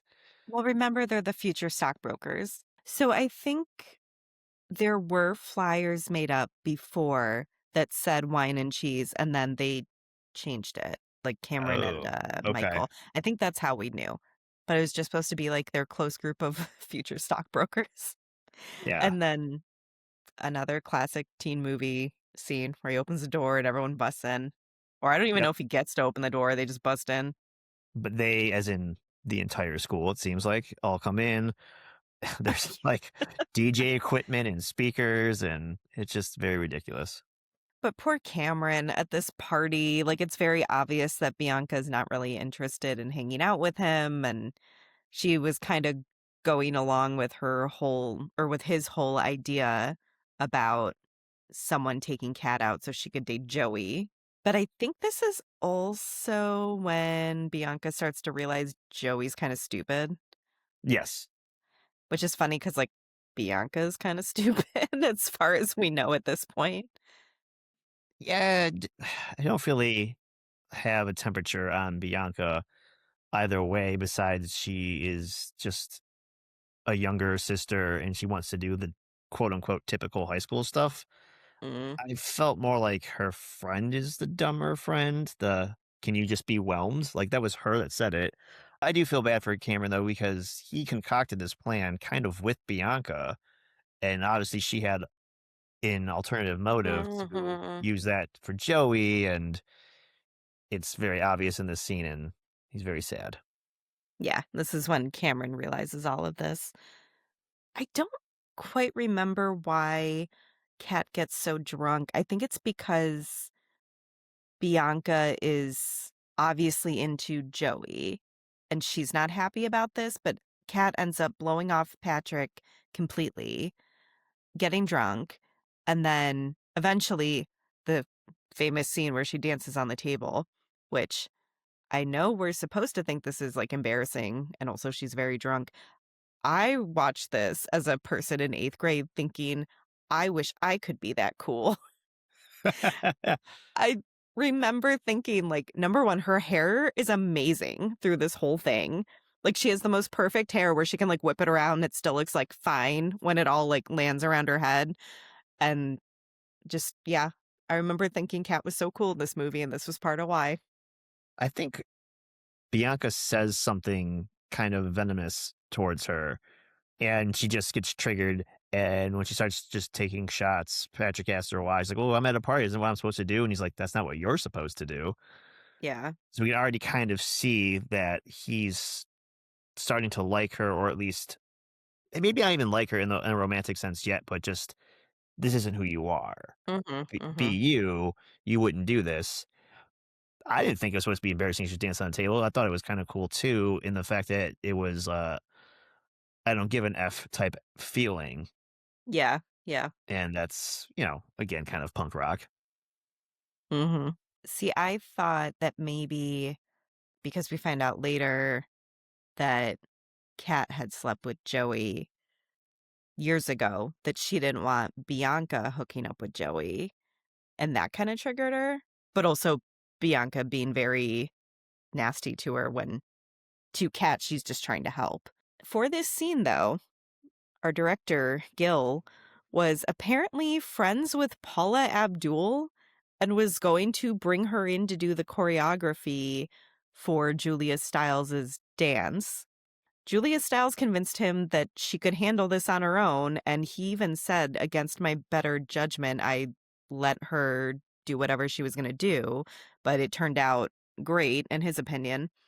She also claims that the director of Save the Last Dance was convinced to cast her after seeing this scene Okay, is that why I thought she was a dancer, like in real life, Julie because of Stiles? Save the Last Dance. Maybe I don't know her background enough to say. She did say something like, "This convinced him I could dance hip hop and not just ballet." So maybe she did have a ballet background, I'm not Hmm. sure. I also don't understand. Then again, I've never done choreographed dance. Why you would Mhm. need Paul Abdul to come in for this? Because it just seems like she's just feeling out the music. And I get, when you're making a Yeah, film, you want it to look good, but I feel like if it was a choreographed dance, maybe I'm overthinking that word. that wouldn't make It would sense. look too weird. She's half in the bag and just decides to get on the table and bust a move. Just Yeah. let her do it. Whether it looks good, quote unquote, as a Mhm, dance move or mhm. not, that would make it even make more sense. Yeah. Yeah, like we don't want No, that someone. was my thinking too. I can't imagine how this would have looked as an actual choreographed dance. It's like, what was she practicing this in between classes just for that one opportunity to show off? Yeah, punk rock cat's a secret dancer. Like, it doesn't make sense. This leads to Patrick trying to take Kat home or out of the party because she is drunk and apparently she hit her head. She Oh, yeah, fell on the she hits her table head or on the something. chandelier. Oh, Mhm. chandelier, that's right, yeah, yeah. And so he's concerned that she may or may not have a concussion, and Cameron comes up to Patrick and basically tries to call off this whole arrangement. And he asks him why. And he said, well, Bianca's into Joey, not me.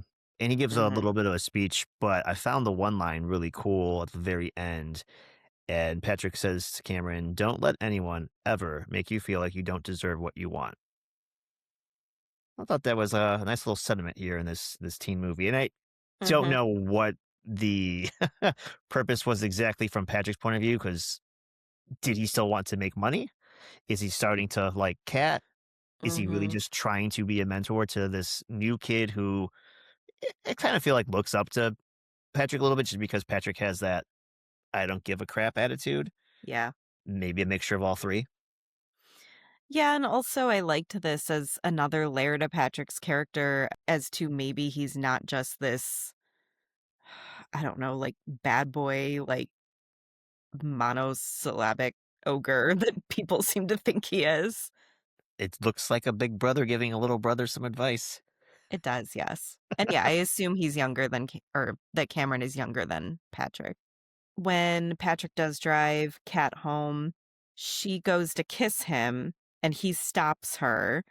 And I always feel so bad for her because I understand why she was like, she felt like this was leading to this. Like, oh, this guy actually likes me. And this wasn't just, I don't know, some one off thing. Cause the whole time I feel like Kat is very skeptical as to why he is pursuing her so Right. hard. Yeah. But then I feel so bad because I feel like she kind of lets her guard down and she's rejected. I mean, I get it from her point of view, but this, I think, shows more of Patrick's character. I think it's sweet. He's paid to do this. He's paid to take her out. So Bianca can go out. So there's that. I don't know if he wants to feign physical Mhm. bromance with her because that'd be wrong. But also, she's drunk.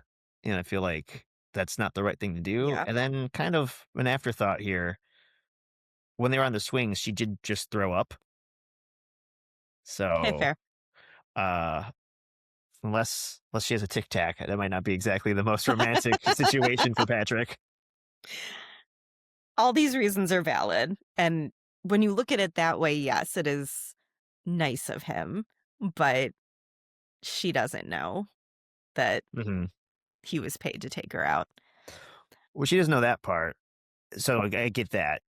And like at school the next day when she's all mad at him, I just don't get that because even she doesn't know the first part, the getting paid part. She does know that she drank too much and was a little Mhm. drunk. Mhm. And if anything, I'd be like, oh, thanks for not making me feel like a jerk. Thanks Later, yeah. for thanks Mhm. for not taking advantage of me while I was Mhm. inebriated. Like you feel like Mhm. Miss Feminine book reader over here would appreciate that a little bit more. That's actually a good point, yes, but she is still a teenager. And that is a good point, yes. Yeah. But in the said classroom where she's kind of giving him the evil eye, there Mhm. is a writing assignment based on a sonnet from Shakespeare. So just want to point out more Shakespeare. More Shakespeare. And then in the next scene in the hallway, Kat's friend M Mandela, Mandela. she literally has a 5x7 of Shakespeare in her locker. Like instead of having like anything from a Teen Beat magazine or like Yeah, whatever, yeah. it's Shakespeare. Doesn't she even say to Michael that they're involved or something? Something weird like that. Yeah. Yeah, because then later when she's looking for, quote, unquote, "William" at the dance, I think there's a moment where Kat thinks she's just, like, totally gone off the deep end and she's hallucinating or something. Yeah. Yeah. So, yeah. So, Bianca has realized that Joey sucks based on Yes. what's gone on at this party. She Hmm. kissed Cameron after the party. Oh, yeah, because they're in the car and he's, like, going on and on about how he doesn't think it's a good idea or something. She kisses him, and then he's like, "I'm back in the game," or something like that. Yeah. Okay. So then later when they're at school, she is doing archery outside and does not exactly turn Joey down when he asks her to prom. And I was confused about this, but then I thought maybe she just thought there's no way she'd go to prom anyway. Hmm. I guess I thought that she and Cameron were together now, especially because you see them making googly eyes at each other down the hallway. But then Right. later, she's mad at Cameron for not asking her out yet. I don't recall either way if she said yes or no to going to prom. I just remember her kind of being shitty at Joey and getting distracted, shooting the teacher in the butt with the arrow, which is really Yeah. distracting. Yes. Um, Equally I distracting, them doing archery in high school. It's again like the Clueless thing. They're doing tennis lessons and rich people high school activities. I think. I will say there was one summer that I took summer school gym and health class because I didn't have time in my schedule to like fit them in for the next year. Hmm, And we did archery, that's cool. but it was like the most fun gym class I'd ever had because we did archery and ping pong and badminton. And I was like, why can't this be regular gym? Little Marty Supreme over here. I know. I was also pretty good at archery. Damn. Yeah. Well, you didn't shoot anybody in the ass. So that's good. No, I did not. Definitely did not. Uh, so I wonder if maybe now that Bianca is attracted to and has some sort of high school feelings for Cameron, and again, maybe I didn't catch it, but maybe she doesn't exactly say no to Joey to set him up because we see later he goes to pick her up and she's already gone with her date. Well, she just says, "Well, it doesn't matter. I can't go unless Kat goes," and she's not going. And then Joey Mm, says, "Well, let me take care of that." And I think she just rolls her eyes and that's that. okay. But this Okay. was leading to me being confused as to why she doesn't say something like, "Oh, I'm with Cameron now," but I guess they're not officially together anyway based on later Sure. scenes. I Yeah. don't know. It's fine. The important thing is is that she shoots that teacher with her arrow, and it's funny. I remember that from the trailer Uh, too. It was one of the things that attracted me to watch this movie. Like, oh, this guy drives off a cliff. Oh, this teacher gets shot with an arrow. Like, this is definitely a comedy. and these are little things too that make me feel like Clueless, where they're being unaware of their surroundings, I guess. Hmm. And the way Bianca delivers certain lines too, she says, "I don't think so," at some point that sounds very much like Cher in Clueless. Yeah. This brings us to Patrick trying to woo back Kat again. I always think it's funny when they run into each other at I think it's supposed to be a feminist bookstore, and he says, "Excuse me, have you seen the Feminine Mystique? I've lost my copy." Anytime I've been in a bookstore or a library and I end up seeing like a, I don't know, feminist theory section or whatever, I will literally think of this line from 10 Things I Hate About You ever since I've seen it. I think this movie was probably the first time I had even ever heard of that book. So, Yeah. It would have to be, I would imagine. yeah. This is after he sees her at the music store, but doesn't say anything because she's got her headphones on. She's playing a Mhm. guitar. He's like kind of following Yeah. her around. He's kind of following her around, and then the bookstore is when he finally tries to talk to her. Okay. But this leads us to our big rom-com moment where Patrick sings to her from the bleachers while she's at soccer practice.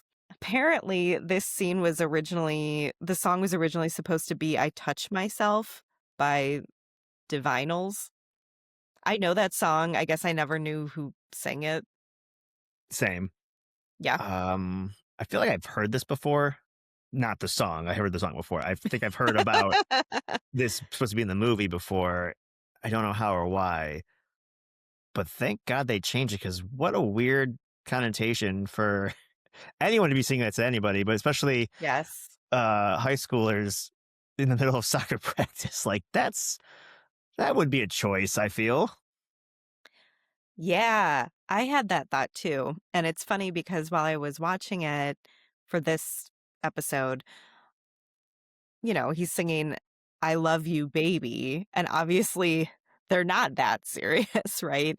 They are Right. not literally in love, but like, it's fine. He's saying he likes her. We can go with it. It's sweet. Yeah, and it's sweet. And then when I thought that or when I realized that this was the original, it could have been so not sweet. So, That's creepy. That's the mhm, word we're looking for. yes. However, this whole scene apparently only took 3 takes.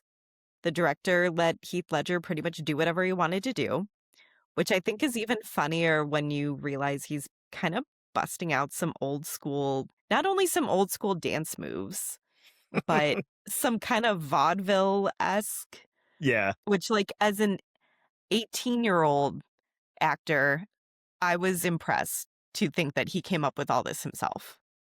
But Gil Younger, our director, I'd like to take all kinds of credit for that scene, but I can't. I basically said to Heath Ledger, do whatever you want and I'll follow you. I said to the actors playing the cops, I don't know what Heath is going to do, but I know he's going to try to lose you, and your job in the scene is to try to catch him. I shoot 2, 3 takes, and that's it. After the second take, we had a shutdown for 30 minutes because the chubby guard, who he pats on the back, he thought he was having a heart attack. He was just unbelievably out of breath. But that was it. The shooting was quick. Heath was so unbelievably charming. It was perfect. Needless to say, that was a fun scene to shoot. He pats him on the butt. And let's be clear. He gives him a little spank, I which is thought, hilarious. yes, that's something that always stayed with me. He's kind of like, I always think of how infuriating that must be because they're trying to catch him. They're just failing miserably. And then he like pats him on the butt. It's a good scene, though. The focal point of every trailer commercial spot. I remember seeing, I would like to point out something about this scene that is so nitpicky, but I think about it every time. Julia Stiles, she's supposed to be in soccer practice, right? And hmm she has this like little flyaway hair that's sticking out from the side of her head because her hair is pulled back in a ponytail. And first of all, I remember thinking like, "Oh my god, she has those weird little like curly hairs like I do, the short like short curlies." And I feel like watching it back now, I just feel like they wouldn't have let her look like she was actually at soccer practice, if that makes sense. like if they made it now. Is that what If you're they saying? made it now, Hmm. her hair's just thrown back in a ponytail, she doesn't really have makeup on, like, I don't think that would have been how she was done up for the scene Mm. now. Yeah, I gotcha. But I do think it's one of those reasons why when people talk about this movie, they always cite her being such a different character and such a unique kind of character for a rom-com, and I think that's part of why. Yeah, I didn't notice, but maybe it's because I think it was what you're saying, the opposite. I would have noticed that. Like, oh, why is she in full makeup and blah, blah, blah, blah, blah? She's at soccer practice. It just Right. felt more natural that she wasn't. So apparently one of these cops eventually catches Patrick because he ends up in detention. I don't think But it's also, a quote unquote chubby guard. yeah, the poor actor, he thought he was having a heart attack. That's horrible. It's pretty bad. Yep. Okay, this teacher who is running detention, who apparently is also the soccer coach, I guess. Right. Why do I remember him from a sitcom? I don't know. He looks familiar to me, and I couldn't place him either. He kind of has a generic looking face. I know his voice though. When I looked it up on IMDb, for some reason I was thinking Night Court. I also barely remember that show, but I'm like, why do I remember this guy being in Night Court? But that wasn't right. Mm, Apparently he was on Empty Nest. Do you not know? Okay, so Empty Nest I think was that sounds familiar, but I don't definitely didn't watch it.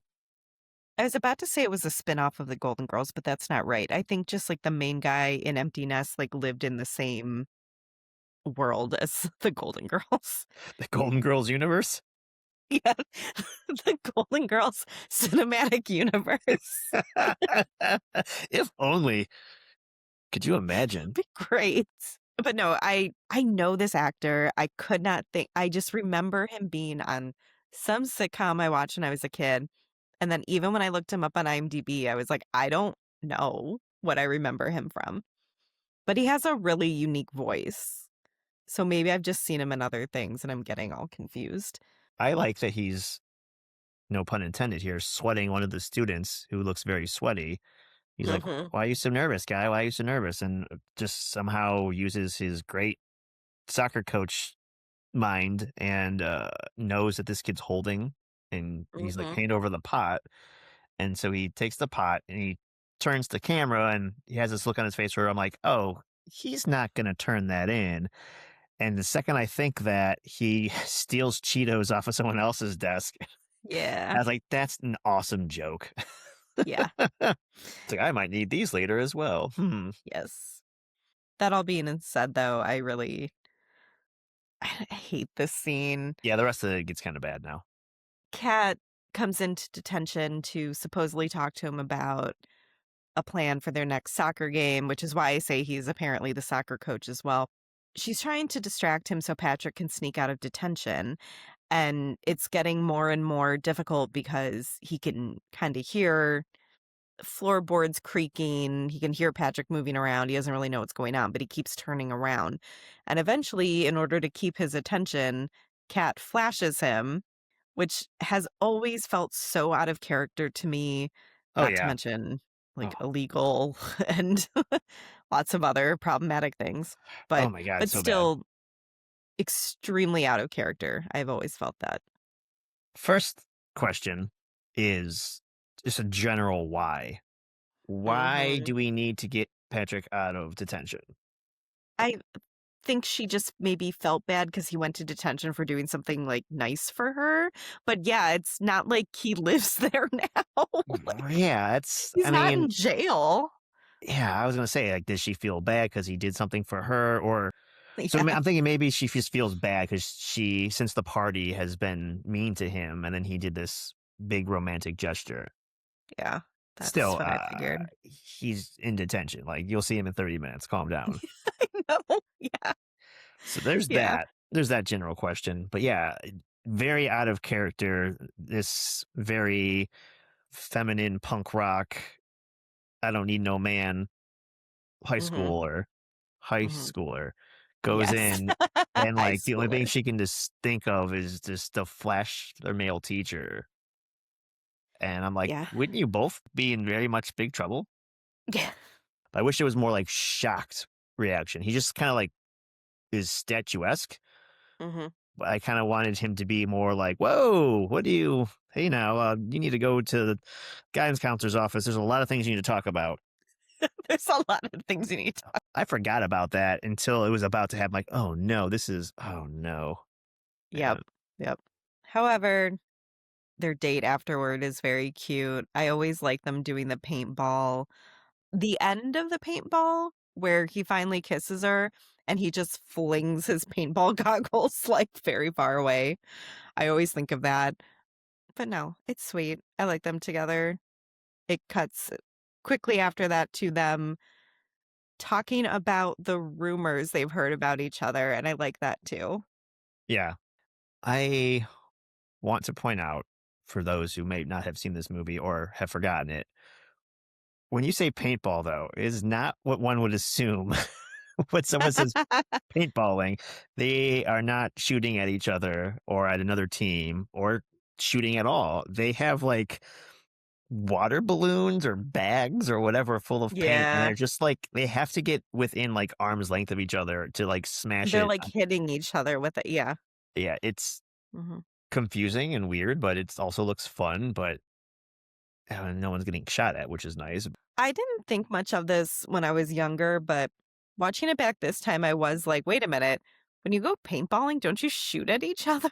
But, they had to get really close to each other so that the kiss could happen.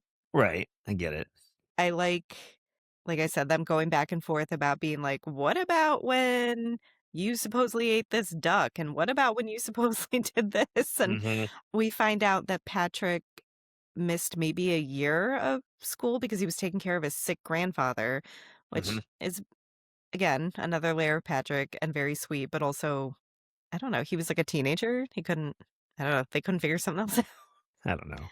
But we also find out that he supposedly lived in Australia until he was 10, and that is why he has the accent. So that's how we explain that.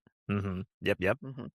I think it all ends up falling apart though because he asks her to prom and Kat is suspicious as to why, Oh yeah. and then she kinda stomps away. More or less, yeah.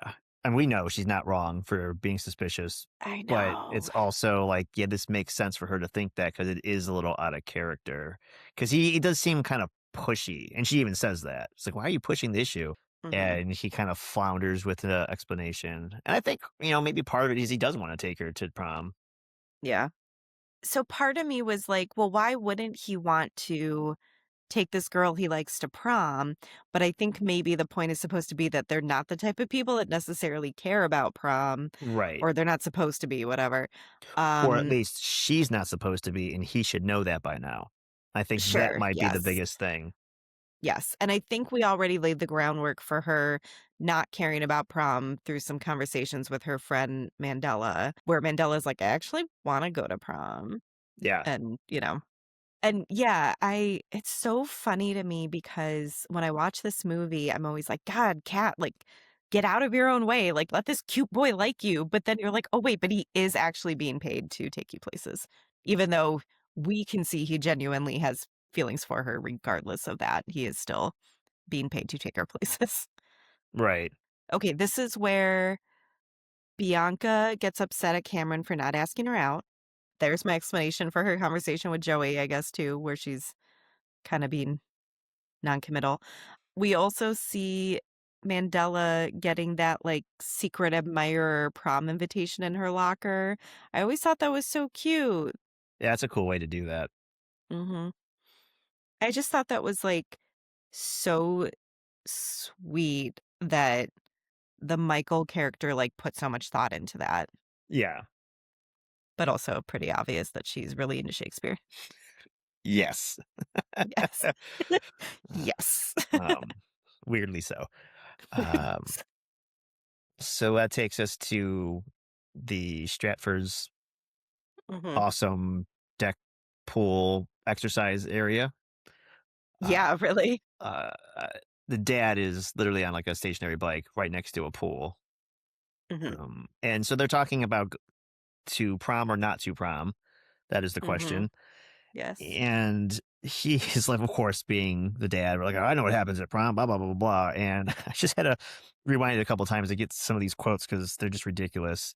And knowing now what I didn't know earlier about how some of the actors and actresses and anyone in front of the camera may have been some of these kids from this show, it's even funnier of a quote. Yeah. Yeah. But the dad says something like, "Those damn Dawson's Rivers kids sleeping in each other's beds and whatnot." This is in reference to like what happens after prom.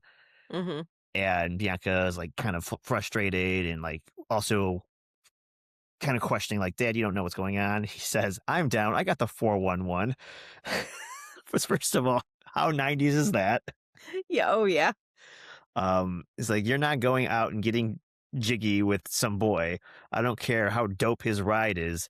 And then when she exits the scene, he's like riding by himself. He's like, "Mama didn't raise no fool." Yeah. He's like still trying to talk in this hip lingo, and she's not even around him anymore. Yeah. I also like when she first mentions the word prom, he's using some resistance band, and he's so shocked that he, like, shoots it out into the ether, but then you hear it crash into someone else's window, and at the end of the scene, whatever neighbor's house it ended up in, it gets, like, tossed back to him, and he's like, "Thanks, Bob." Yeah, that was pretty funny. Yeah. What what I didn't like is after they launched this resistance band into the air, the shot is still them like looking straight up, like it's gonna hit the sun. I was Yeah. like, I feel like they should be looking more towards the horizon. And I guess, and I know Mhm. I'm nitpicking, but I'm like, the guy is not that fit. It's not going very high or very far. Um, Yeah. let's be real here, guys. Mhm. But yeah, I also clocked that well, Dawson's River Kids is what he calls it. He is referring to Dawson's Creek. I did clock that as interesting considering, according to our director, they were pushing him to cast James Van Der Beek and Katie Holmes, I believe is what he said, which again, that show was huge at the time, so would have been a shoe-in for sure. After this, though, they show Bianca watching The Real World Seattle in her room. I loved The Real World when I was a teenager. I mean, okay, first of all, I watch, like, everything, but I will watch some really serious movies, and sometimes I need to watch something really dumb where I don't have to think too hard. I'm not saying you can or cannot. I'm not saying it's good or bad. I'm just saying I see the beginning of the pattern. Like I'm connecting the dots. Sure. That's all. I'm just commenting. That's all. I'm Okay, not judging. okay. I watch some Mhm. dumb shit too, so I. Mm. Pretty sure I watched the Seattle season in particular. Oh, and this is when Kat comes in to talk to her and tells her that she had slept with Joey when they were dating in ninth grade, but that she only did it because everyone else was doing it and she felt like she should. And then when she didn't want to sleep together anymore, Joey dumped her. Hmm. And she said that that's when she promised herself she would never do anything just because everyone else was doing it, which is like, she really drives that point home in a lot of her dialogue, to be fair. Like, we're not subtle about this. And I get it, but at the same time, like, get off your soapbox. Like Yeah. After this, she's looking out her window and sees Bianca pouting on a tire swing, looking like she's in a 1950s poodle skirt with, like, I can't think of what they're called, but, like, Mary Janes, I think the shoes. she's wearing. Yeah. Yeah. Um, it just looks so 1950s, the whole outfit, and I think part of the problem too is Bianca wears those, like, cardigans over her dresses that are, like, half buttoned, and that doesn't help the 1950s look either. Yeah. Yeah. I wrote that she looks like she's starring in Little House on the Prairie. Yeah. Yeah, it's weird. Like when they do teen movies like this, and there's like different ways to dress the cast, right? And more modern probably be. I mean, even Clueless was some bare midriffs, but they were mostly covered, I would say. Because again, they had the tops, but then the cardigans or something over them, and et cetera, et cetera. But then, Sure. like when they show them as their appropriate age, like the scene where she's watching Real World, and my wife made a comment about the bedspread and how ridiculous it looked, and she's just like kind of like cuddling this teddy bear, and I guess they're trying to make her Mm. look more vulnerable because she's sad about prom and all this other stuff. But it's like it's weird they swing it in such a different direction, or it looks like she's not in the '90s anymore with her Right. outfit choices. Like I feel like that character would never wear that. Yeah, I didn't know if they were trying to make her look more childish and innocent, especially after we hear that story from Kat, Hmm. that, Kat had been trying to protect her from, I guess, like, the kind of person Joey is or whatever. Sure. At the same time, we need that dichotomy between the two sisters, right? Even visually, they need to be very different. But you could also have Bianca dressing in a much more feminine way than Kat without it looking total 1950s housewife. Yeah. Because there's even some scenes where she was wearing like the baby tees, I don't with the graphic on it. I don't know if that's the right word for it, but there were some outfits that Bianca wore that were totally 90s, like cool girl or like what the preppier kids would wear or whatever that totally worked Yeah. without it being this long skirt Mary Jane's combo with the cardigan.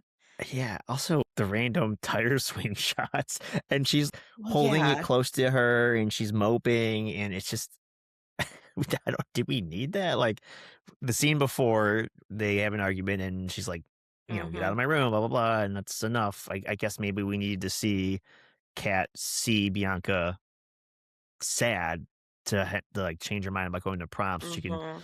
do something that she didn't want to do for somebody else, which is a good life lesson there. Sure.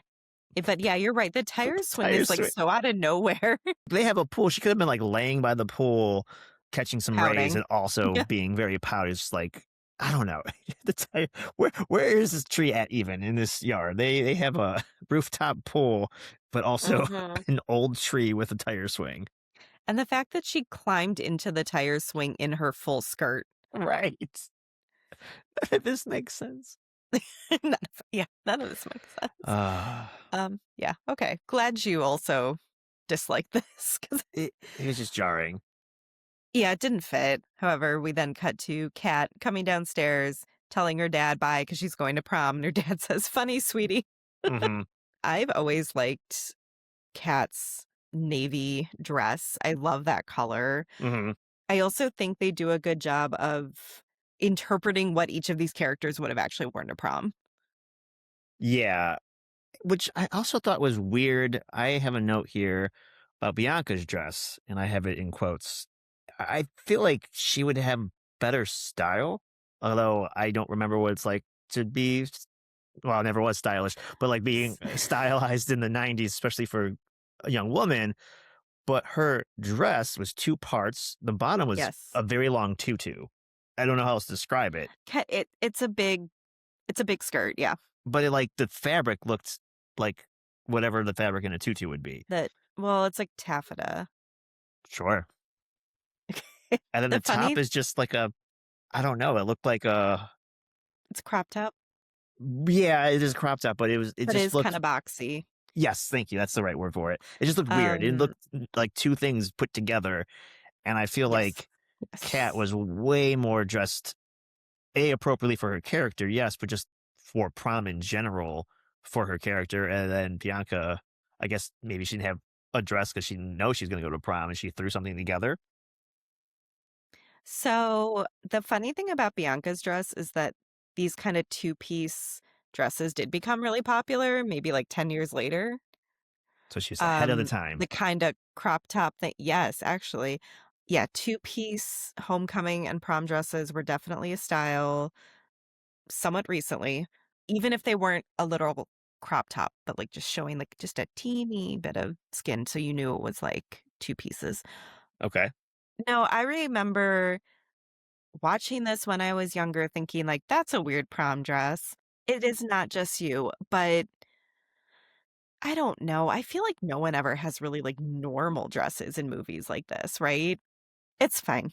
She likes a full skirt, we know that much, Yeah. because she wore one on her tire swing.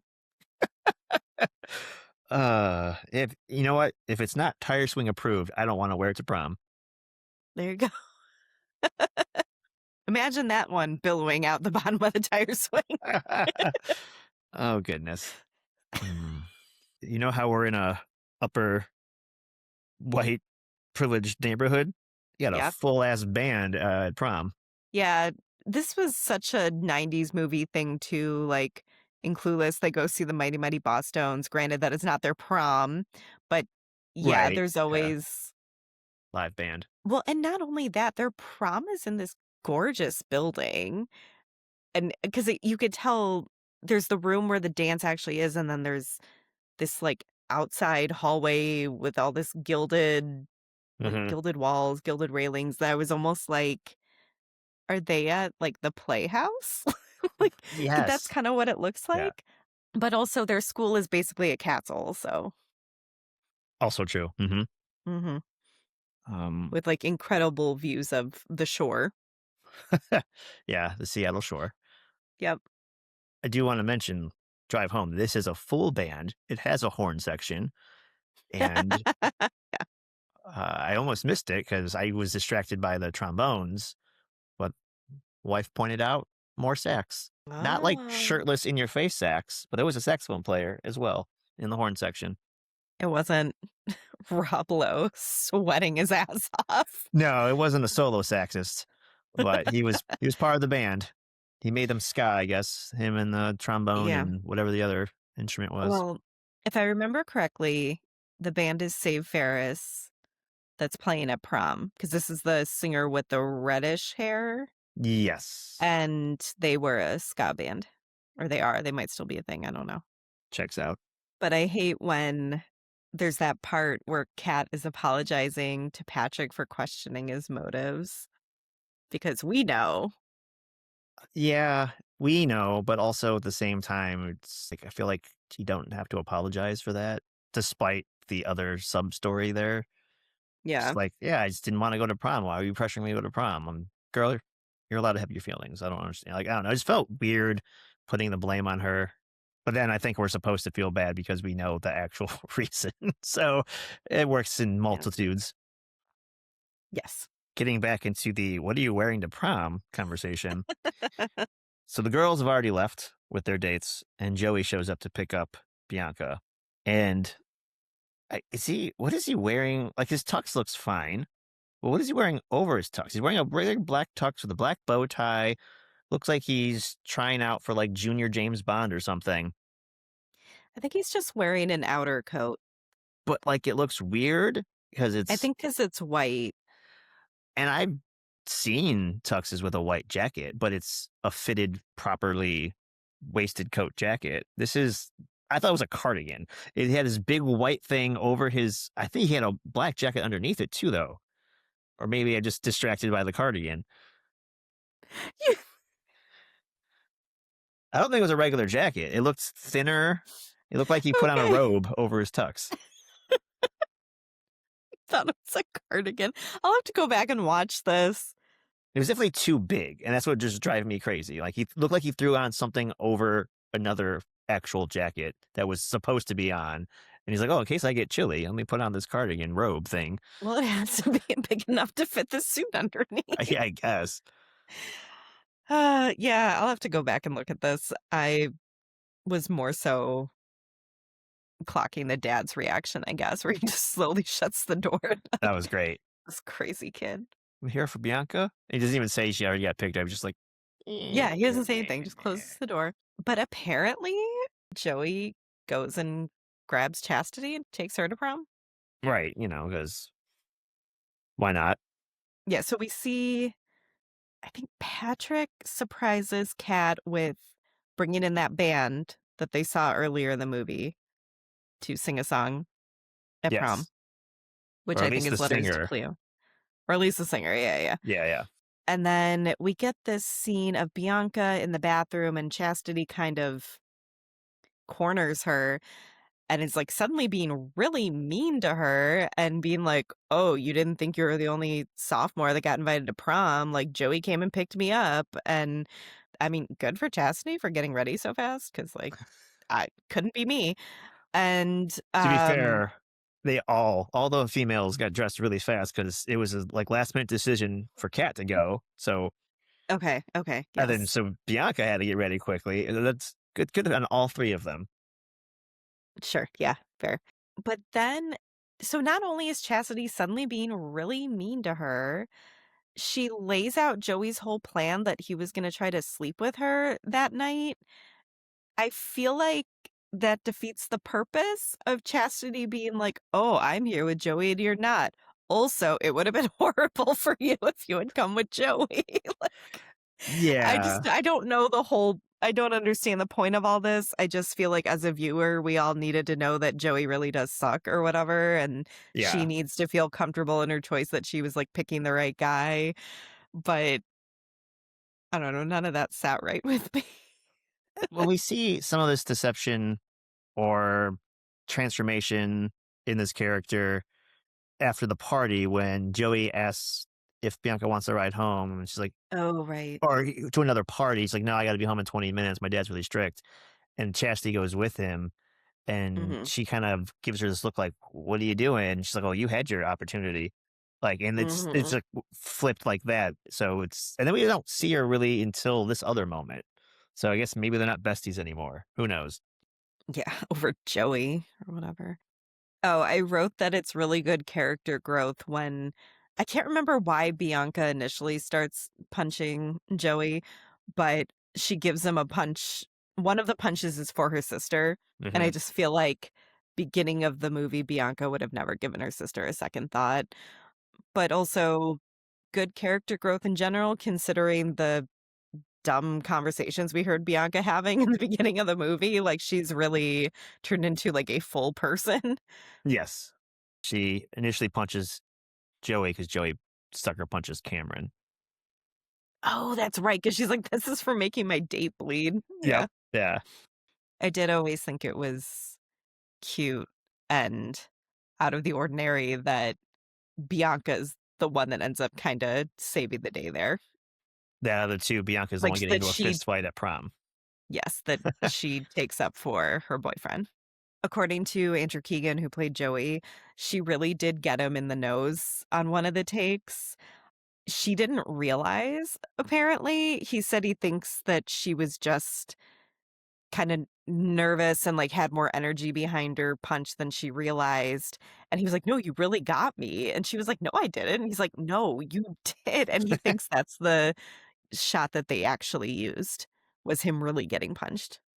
Might as well get the real thing on film.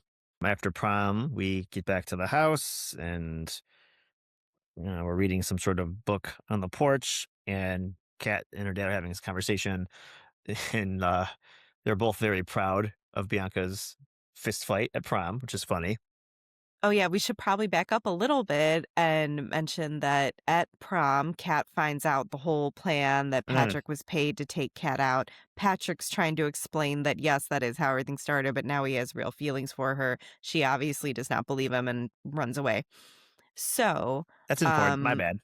yeah, it's okay. I kind of forgot about it too. I was more focused on Bianca punching everyone. But I like this little bit of Kat and her dad on the porch before Cameron and Bianca show up. He says something about, "Where's your sister?" And she says, "She's meeting some bikers, big ones, full of sperm." He's like, "Haha, very funny." I did like her dad saying he's impressed that some of Kat has rubbed off on Bianca because you definitely thought it was going to go the other way. And then he tells her that he sent a deposit to Sarah Lawrence, which is where she had been so excited to go to college. And that was a tiny storyline in the beginning of the movie where he didn't want her going all the way to the East Coast for college. And like, of course, Kat wants to go to Sarah Lawrence, As far away as home as possible. I think something along the line she said. but also like historically an all girls college. Yeah. Yeah. I also like that she's just still gonna go to Sarah Lawrence, and that's not a conversation about whether she's gonna stay there and date Patrick once they make up or anything. Dad already wrote her check, so she's got to go. That's true, yeah, there you go. Oh, this brings us to the very end where they wrote those poems or those sonnets they were supposed to write. I don't know if we mentioned back when this gets assigned, she's like, "Oh, I'm really looking forward to doing this assignment," and her teacher's like, "Shut up, leave my room." Yeah, he doesn't believe And her. yeah, and, like, but also, like, it is very awkward. Like, I understand she's trying to be sincere, but, like, what kid in school would be like, "I am so looking forward to this assignment." Like, of course he thinks she's fucking with him. Right. But this is her poem about all the things she hates about a certain person that we know is Patrick, and then, in the end, it's, "I don't hate any of this about you, not even a little bit, not even at all." Right? And Yeah. she's tearing up. He kinda looks like he's tearing up watching her read it. Like, the reaction shots of Heath Ledger in this are great, actually. Yeah. Mhm, It's a great scene. mhm, Um, I I couldn't like quote this poem, but I do remember mhm, some of these lines.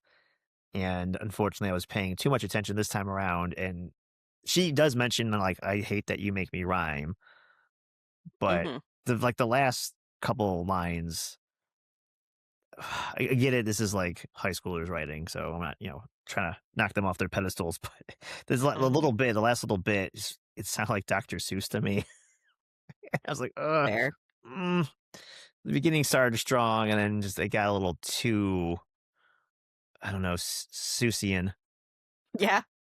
Okay. So, Gil Younger, our director, "I wanted to do the poem scene all in one shot. I'm sitting below the camera. We start to slowly approach Julia, and that's when she first started to cry.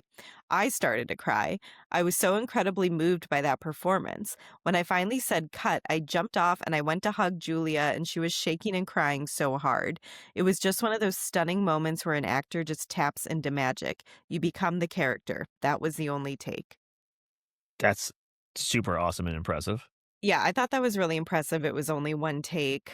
However, as a person who was a teenager at this point in time, could not help noticing her platform flip-flops that she is wearing, and also the sound they make when she walks out of the room.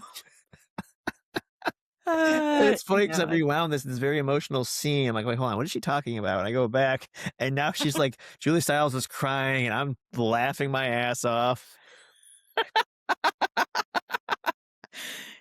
No, as someone who grew up with that kind of fashion, that is a very familiar sound to me. Oh, goodness. She gets to her car, by the way, where she leaves all the windows open. I guess we're not worried about anyone taking things from our cars during school hours. Probably not in this time period, no. No, okay. I don't know. Uh, They're in a good neighborhood. that's true, yeah. Yeah, surprise, there's a guitar in her car. First of all, someone wants to get in a fight with me and make up by buying me a Fender Strat. I'd be okay with that. Yeah. Remember I randomly mentioned Wayne's World, like that exterior shot of the biker club looked like the music club they went to in the movie? Yes. Do you also remember that the guitar Wayne wanted was also a Fender Yes. Strat? Yeah, yeah, Different you're right. vintages, but, Mhm. I don't know about the exterior shot of that one building, but you feel like this has to be on purpose, yeah? The white Fender Strat, 90s comedies, I don't know. It could be coincidence, Maybe, but it could have been also a little, like, nod to another earlier in that decade comedy. maybe. I don't know. Just like, I just really like Wayne's World. Out of all the guitars that he could have bought for her, Yeah. and I think earlier she's playing, the entry level version of that. I think she's playing a Squire or something, like, not as Okay. expensive. So, like, they upped it for a reason? I don't know. Maybe Oh, because see, I just assumed this was the guitar she had been playing at the store. Yeah, I don't know. So I was just gonna say the important part is that, Patrick like pops up behind her and it's very clear that he has used all the money from taking out Cat to buy this for her. yes, yes. I do like the back and forth where she's mentioning, "Well, every time you mess up, you can't buy me a guitar." And he's like, "Yeah, I know. There's drums and this and that and a tambourine," and Yeah. that's pretty funny. Yeah. I did think it was weird in the closing shot with the camera, you know, panning away from those 2, and it's an aerial shot of the parking lot. This is the busiest high school parking lot I've ever seen. It is so full. Kids go home. What do you hang around school for? It did give me, like, last day of school vibes, though, so that kinda would make sense because I know usually people did hang around, sign yearbooks, chit-chat it Yeah. up. They did just have prom, so maybe it is that time of year. End of the yeah. And you know how I always celebrate last day of school? Hmm. Watching my favorite band play on a rooftop on a castle. Okay. Okay. I have notes about this in particular.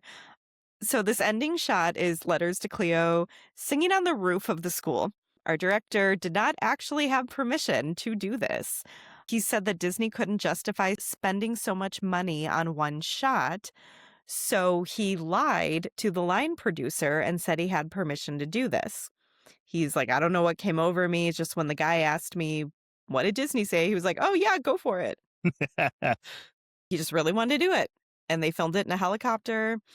And one of the interviews I was reading actually did have some quotes from the lead singer of Letters to Cleo, Kay Hanley.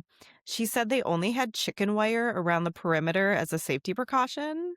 So it was like pretty scary. And then also you had a helicopter filming them. So it was like you had all the noise and the wind from the helicopter and not a lot of safety net around you. And, they're supposed to be rocking out. And she's like, we're all very aware of how much space we have.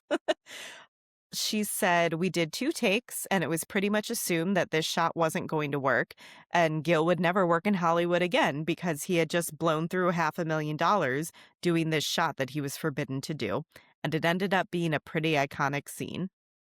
Is it? I mean, I remember them playing on the rooftop with, like, the ocean behind them. I didn't remember until I saw it. It was not one of the first 100 things I think about when Well, I think about no. No, no, no. I mean, good for him for just saying, "Give me that Disney money, and I'm just gonna do it anyway." I He's applaud lucky that. this movie was a hit. We'll put it that way. According to you earlier, though, he didn't really have a lot of movies after this, so, Oh, yeah, maybe she was right. yeah. or Oh, just, okay. bad coincidence. Yeah. It is funny because you do see the chicken wire in one of the shots. These black posts, like 2 feet tall around this stage, and you see like this Mhm. thin wire around them. And it's such an awkward, like the closer shots are so awkward because they're clearly not supposed to be up there. Like anything is not supposed to be up there. There's a stage set up in the middle of this. It looks like a castle, like you mentioned earlier. I'm Mhm. just trying to think, how'd they even get up there besides the helicopter? Like, did they just like propel down Yeah. helicopter? It's not like a regular Yeah. building. Yeah, yeah. And it's like, why does this exist? Like, why do we have the band closing this movie? I mean, it's fun. Don't get me wrong. It's a good way to end it, but also a weird way to end it because, Yeah. but, but why? But why? Yeah, pretty much, but why? Yeah, I have no good answers for that one. He just really wanted to do it. But lucky for him, like I said, it was a hit. It grossed 53.3 million worldwide against a $13 million budget. Nice. So doing well. Generally good reviews. A lot of critics saying it was better than the average teen movie. A lot of them cited chemistry between Julia Stiles and Heath Ledger, calling them very charming. Also, a lot of critics noting that Julia Stiles is not like the average rom-com female lead. Gil Younger had a quote about him and Andrew Lazar, who is the producer, kind of sneaking into different theaters around LA and watching people's reactions to the movie, which is a story that we've heard people doing before Yeah. that I know we've said it before. I don't know if it would even be the same kind of situation now because half the time I think things are either released on streaming very close to their theater release date. So it's not like everyone's clamoring to go to the theater to see whatever it is because they know it'll be on streaming soon. But they said that based on all the audience reactions they were watching, they really thought they had something special. However, it came out the same day as The Matrix. And they admitted that they were very much like lost in the conversation because The Matrix was such a big hit and everyone was discussing that. It still did well, obviously. And you can also make a point about counter programming that maybe the teens that are going to see 10 Things I Hate About You aren't necessarily going to see The Matrix. I think The Matrix is rated R too, so they maybe couldn't even get into The Matrix. According to Gil Younger, word on the street is that we would have had a $100 million plus movie if The Matrix hadn't come out the same day. Hard to say.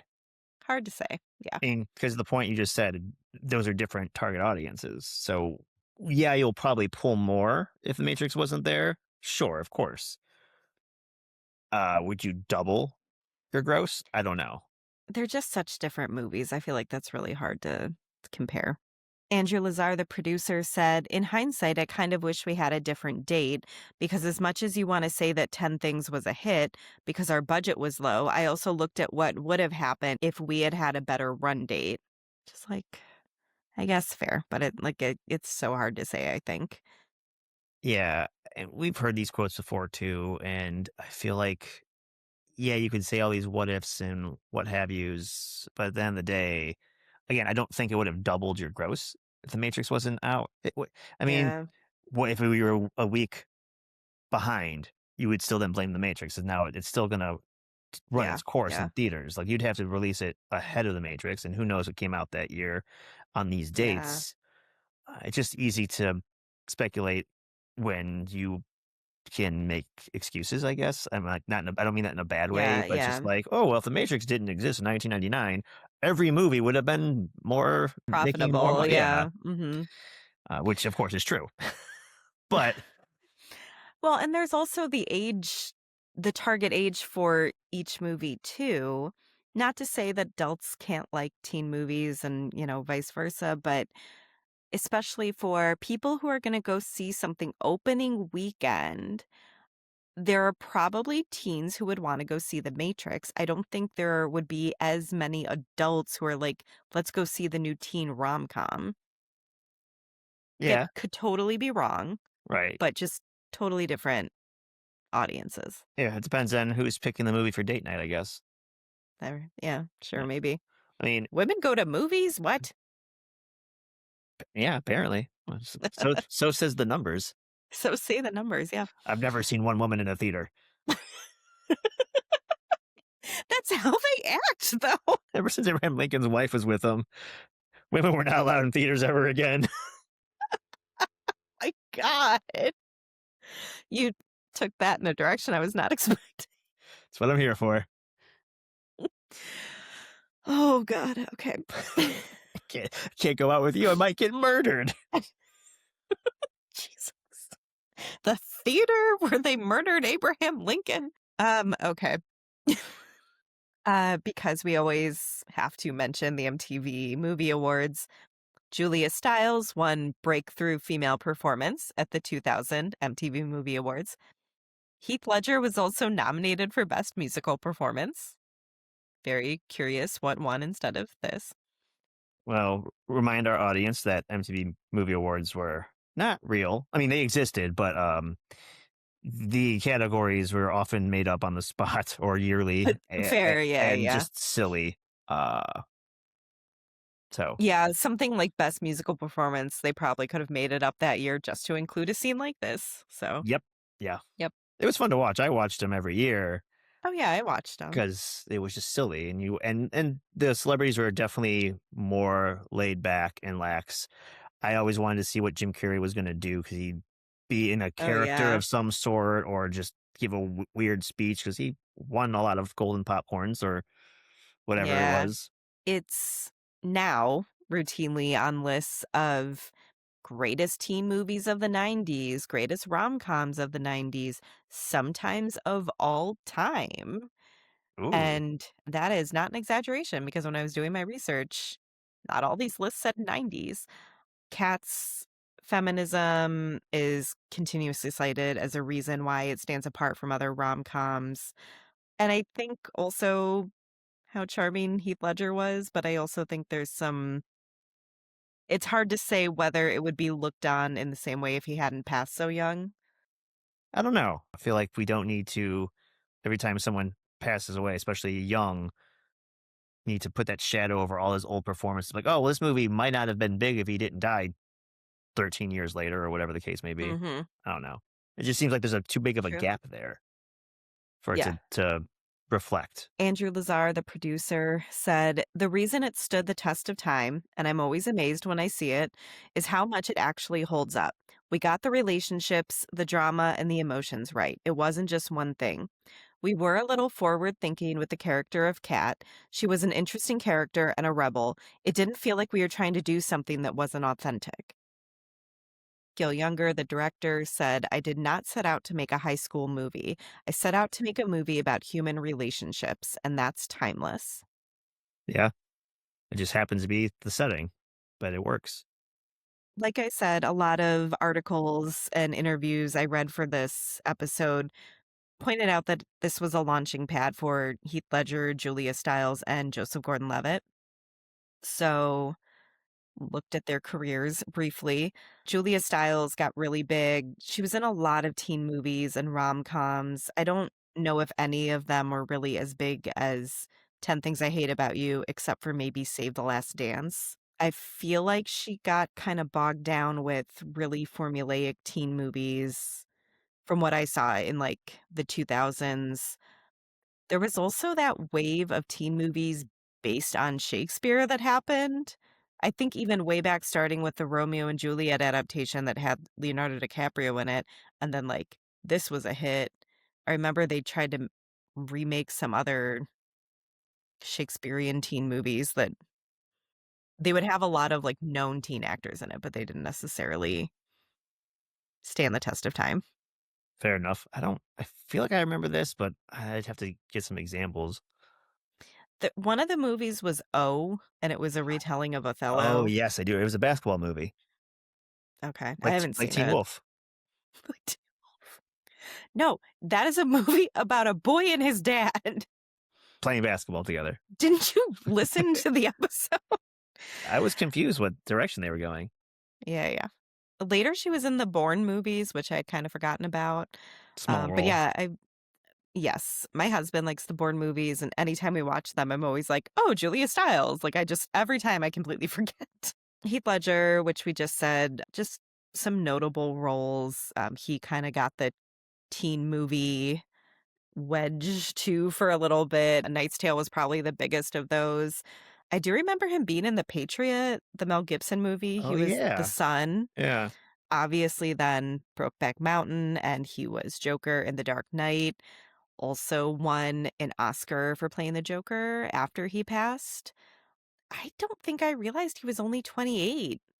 Yeah, I don't think I knew that either. Thought he was a little older for some reason, but it's one of those Yeah. situations, at least I think, when you quote unquote grow up with a child actor, you assume Yeah. they're much older because you've seen them for years and years and years and years. Yes. And, in between movies, they tend to grow as humans do. And you just Mhm. see them getting older quicker, quote unquote, in your mind's eye. And like I thought he was at Yeah. least mid 30s when he passed. I would have said that too, yeah. So I included this quote from David Krumholtz, who played Michael.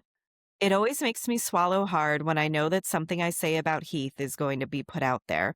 My clique was Heath and his lovely assistant and best friend, Trevor. I loved Heath. As I got older and as the movie takes on greater relevance with new audiences, it's harder to wrap my head around the idea that Heath passed on the way he did. I would have very much loved for him to be a part of this article, to feel appreciated for his work in the film, because he worked really hard on 10 Things I Hate About You. And this was in a 25th anniversary oral history of the movie.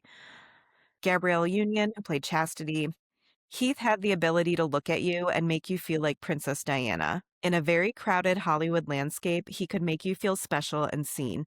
That's a pretty special gift, and I don't think it's talked about enough. David Krumholtz in particular talked in that article about how he had like reconnected with Heath a few years after the movie came out, a few years before he passed.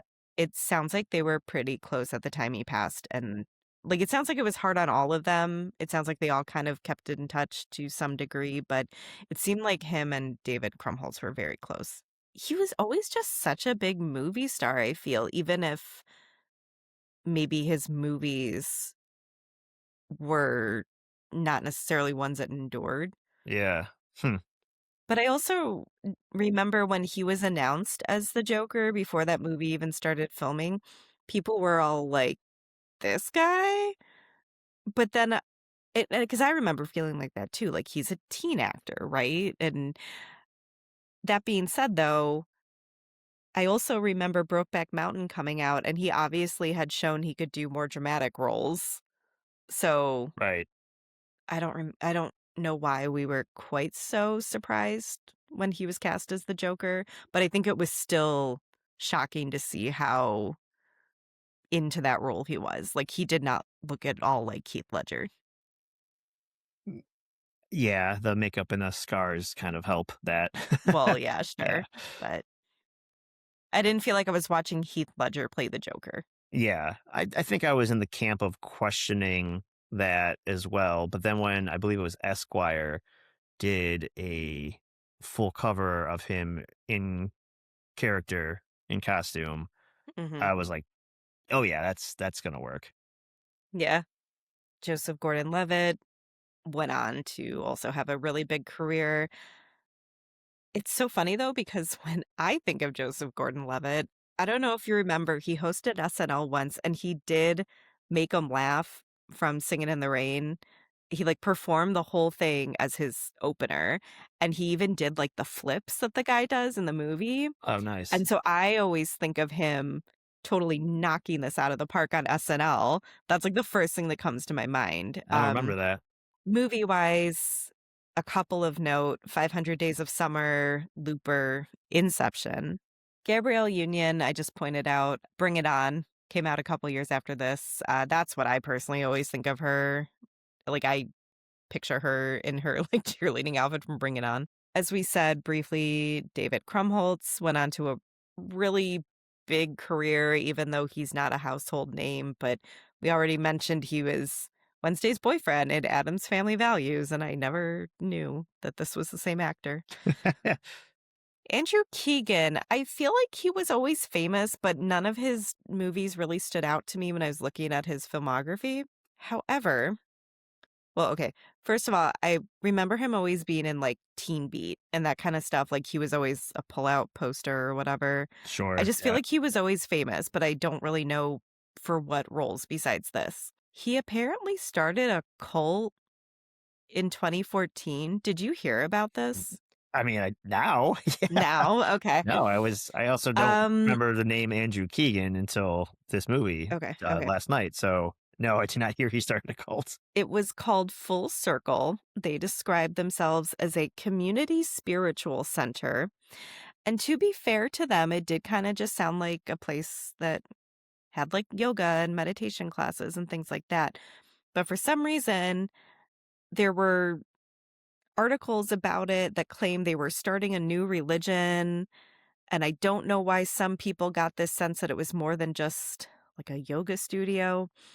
But I literally remember reading articles that were like, "Is that actor from 10 Things I Hate About You in a cult now? Is he the leader of a cult?"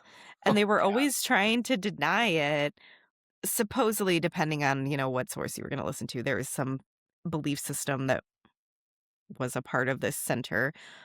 They Okay. were also eventually raided by either the county or the city for selling alcohol without a license, but it was because they were selling kombucha. Oh, Like, hmm. s This tale you're telling me is emotional roller coaster here. yeah, and they apparently, like their spokesperson never said they didn't know you needed a license to sell kombucha, but they closed up shop in 2017. I remember this being a bigger deal when it was actually happening. I just remember there being a lot of articles about it, but I don't really understand the full story or why people started thinking it was more of a cult than just like a studio, but, you know. Hmm. But that is all I have. Well, on a slightly lighter note, I have a few things I want to add here, as always. So, in October of 2008, ABC Family ordered a pilot episode of 10 Things I Hate About You sitcom show. It's gonna be like a single camera sitcom or whatever. Larry Miller is the only actor from the film to come back in his role. That was the dad. Gil, our director here, he actually directed some of the episodes, including the pilot, and our film's Okay. composer also returned to do the show's music. That's kind of cool. Yeah. The show premiered July 7th in 2009 and ended May 24th, 2010, lasting 20 episodes. I feel like I vaguely remember this. I want to say I do, but I don't know if I actually do or not. It sounds familiar, but mm, I feel like there were a couple shows I watched on ABC Family. I also think ABC Family is maybe one of those channels that changed names a few times, so I'm not sure if I'm, like, thinking about the right think you're station, right. Yeah.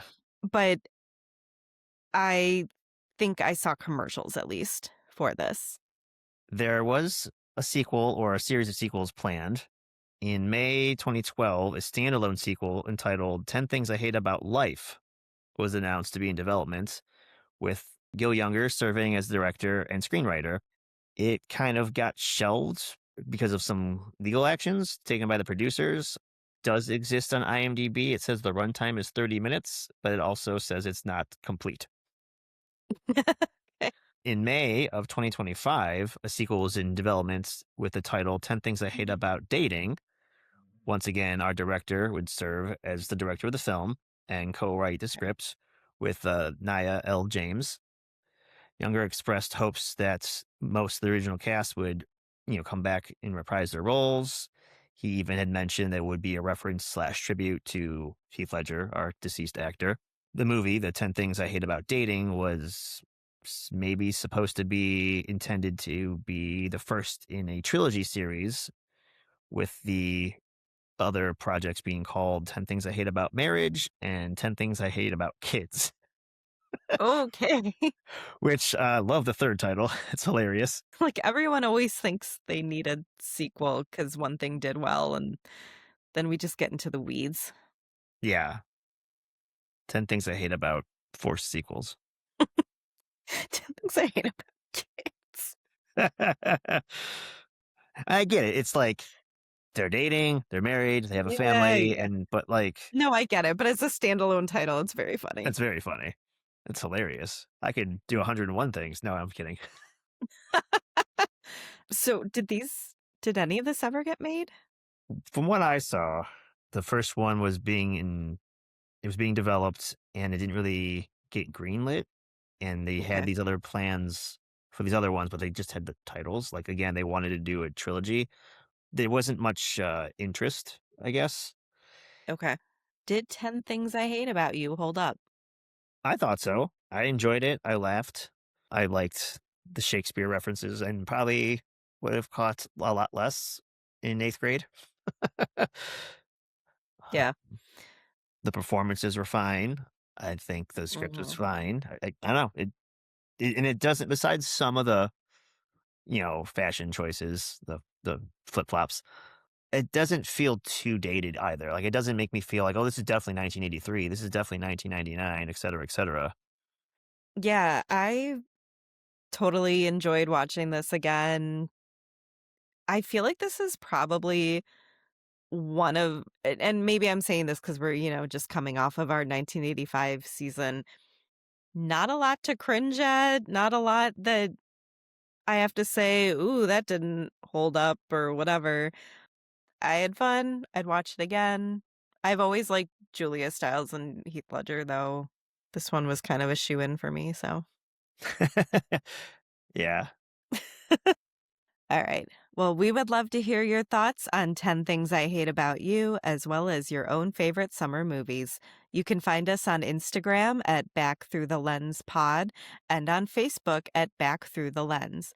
You can also email us at backthroughthelenspodcast@gmail.com. If you're listening on Spotify or Apple Podcasts, please leave us a rating and review. It's the best way to support our show. And you can now watch us on YouTube at Lucky Card Productions. We'll link everything in our show notes.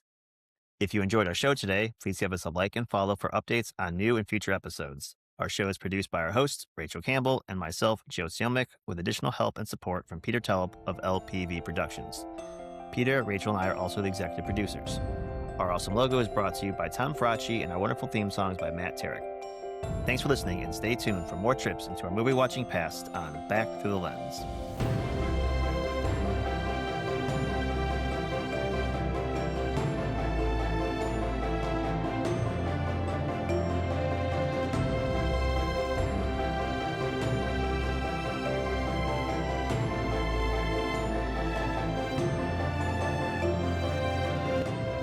Were you breathing too hard? I was trying to figure Hold that your breath when out. I talk, damn it.